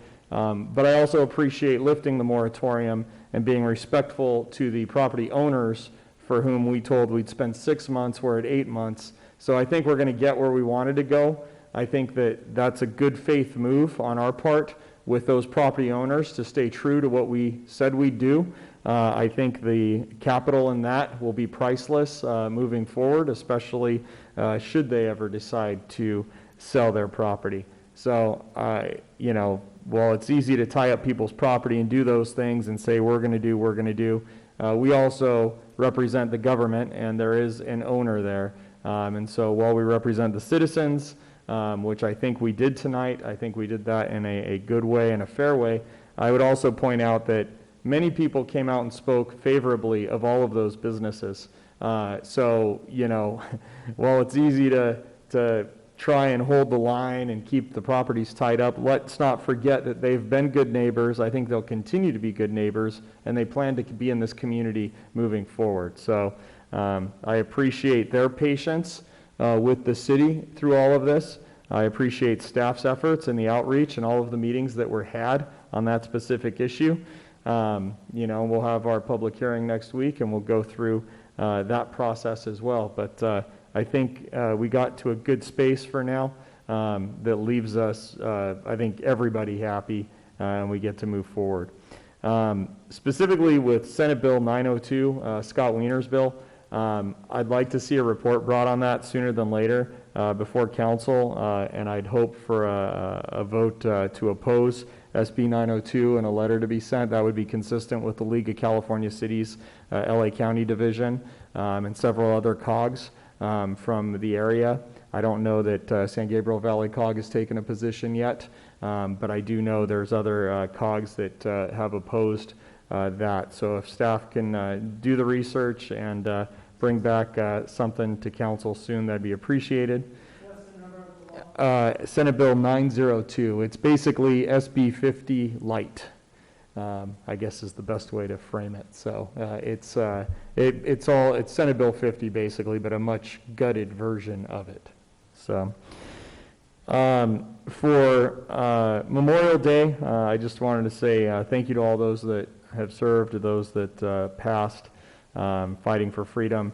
I wanted to acknowledge staff for the flowers and the things that we did at the monument, and I also want to acknowledge San Dimas Heroes Organization. They had flags and all kinds of stuff put out there, and they also did taps at 3 o'clock yesterday, which they streamed on Facebook. That was really nice, and I thought that was well done. To talk about Councilman Weber's point regarding the trailhead, I too heard about that this weekend. We coordinated with the Sheriff's Department, contacted the Supervisor's Office, and we got some action. I know Brad did a good job of keeping, I think, some of the council members informed about what was going on. We responded to it, we dealt with it. But for the people that live up in that community, and I think Sherry actually is working on looking at some parking mitigation efforts up there as well. But for the people that live up there, I saw some comments back about people being upset that we were enforcing because parking, doubling up and what have you, because that's pushing people into the communities, into the neighborhoods. And so for every cause, for every action, there's a reaction. It's a tricky nut to crack. I think staff's going to work a little bit to see if we can figure out how to redirect people, or maybe have a better public education campaign with the county perhaps on how people can access those trail sites. But please be patient with all of us as we work to figure that out.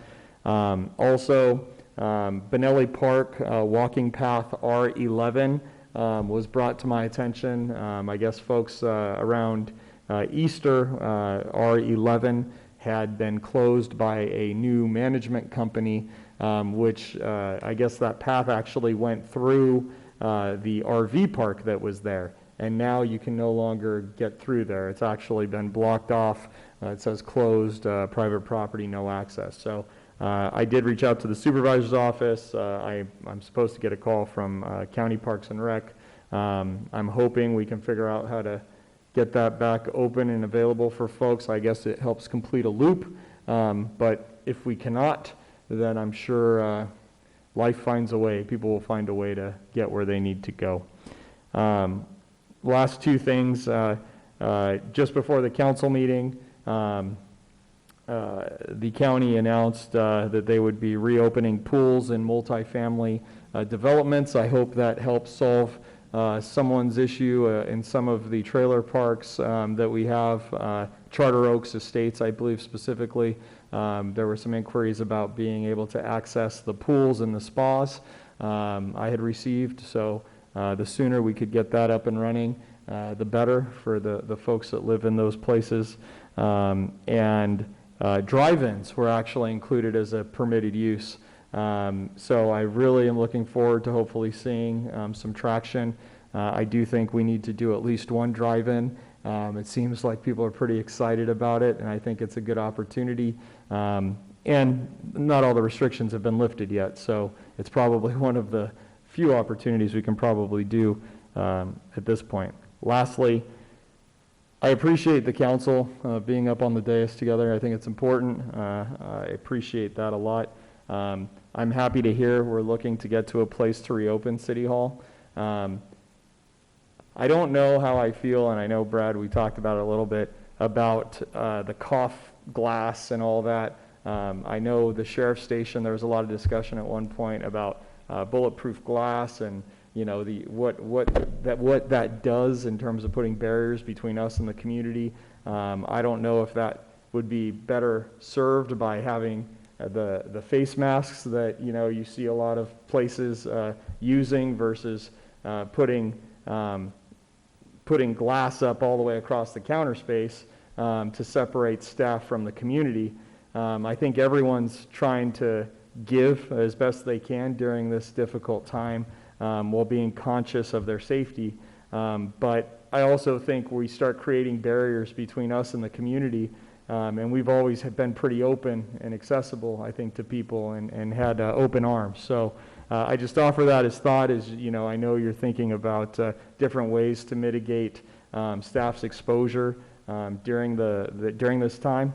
I was thinking a lot about what that would look like, and even today when I walked up and saw the plexiglass here, I don't know that I want to walk up and feel like I'm going to be locked in a cage during a council meeting, or that I want someone to come to City Hall and feel like they do when you go through a drive-through right now, where you've got all this glass up everywhere.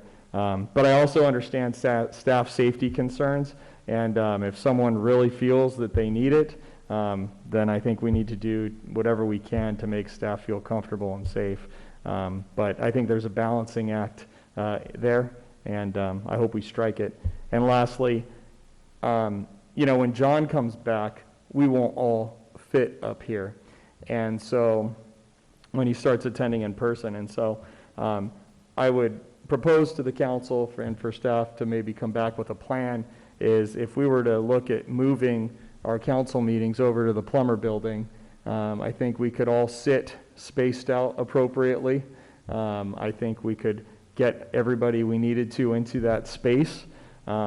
I don't think the optics of having one council member sitting down at a different level than another, has to be had. I think we have the space and the ability to do that and to do it responsibly with the physical distancing requirements. So I offer that for thought, but I am absolutely not opposed to going over to the Plummer building, and if that means that we could get to a space to be able to more quickly allow the public to come, at least a managed number of the public to come and space out the seats appropriately, I'd be willing to do that too.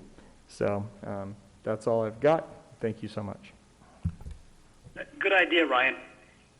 Thank you. Dennis, you think you could do it in brevity? Yes, I can. First of all, I'm very anxious to see the city hall open, and I'm glad you're working on it, and you want to do that as fast as possible. The other thing, this is very brief, this is the COVID-19 federal funding.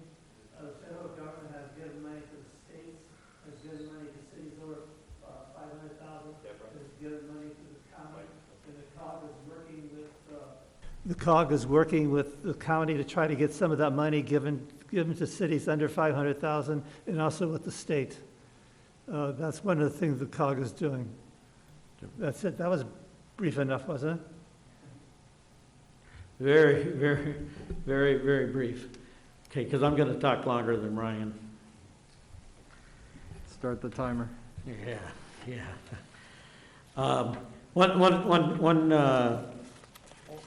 When Ryan talks about moving the council meeting over to the Plummer building, I just like to remind everybody that we did do that at the senior hall during the move. So that might be a better situation to look at for doing it. So if the council wants to have a discussion about that, we can bring it to a future agenda and have a discussion about it. Because that senior hall worked out good for us during that period of time. I too was involved over the weekend, both Sunday and Monday, with the parking situation at Antonovich Trail. I visited the location both days. In fact, stepped in and kind of prevented. I don't know that it prevented, but there was a couple of people, got into arguments and ready to go to fisticuffs over people blocking their driveways and stuff. So there, at one point, there was 63 cars parked in the intersection of Paseo Gracia and Loma Vista. So, the sheriff's department is, really making a role. And like Ryan said, our Public Works is looking at a plan right now. One of the things that was interesting, I had a conversation with Carl Coles today, the superintendent of schools, and that they were talking about a parade, and they wanted to do a partnership between us and the city and the school district for recognizing our seniors who are graduating. That's not going to have a real type of graduation, so they're trying to put together something that works for our seniors and still do this social distancing. And, there is a program that's going on right now, and I think it's been working real well. And I don't know the actual coordinator with it, but I know that Alta Skinner is involved in it, and where they've taken our seniors in our high school and reached out to the community, and they're doing every week, every senior in a high school and also at Chaparral has been adopted by a family. So I think that's working out real well, where they do something, for like several weeks in a row. Each week they meet with them and take them gifts and put banners out and things like that. So what I want to say, thanks to the community for doing that, because I think it's very, very important. And so if this parade occurs, I hope that we all get involved in it, and but thank you very much, and for showing our kids that we care. So that's about it. We're going to be moving into a closed session, a public employee appointment, a conference with labor negotiations, public employee appointment again, and the city council successor agency closed session, or the conference on real property. So in 5 minutes after the adjournment, we'll meet into closed session.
Going to reconvene the city council meeting with a report from our city attorney, Jeff. Yes, thank you, Mayor. The City Council met in closed session tonight to discuss the 4 items on the agenda. City Council discussed all of those items, gave direction to staff, but there is no reportable action on any of those items tonight. Any comments from council? Move adjournment.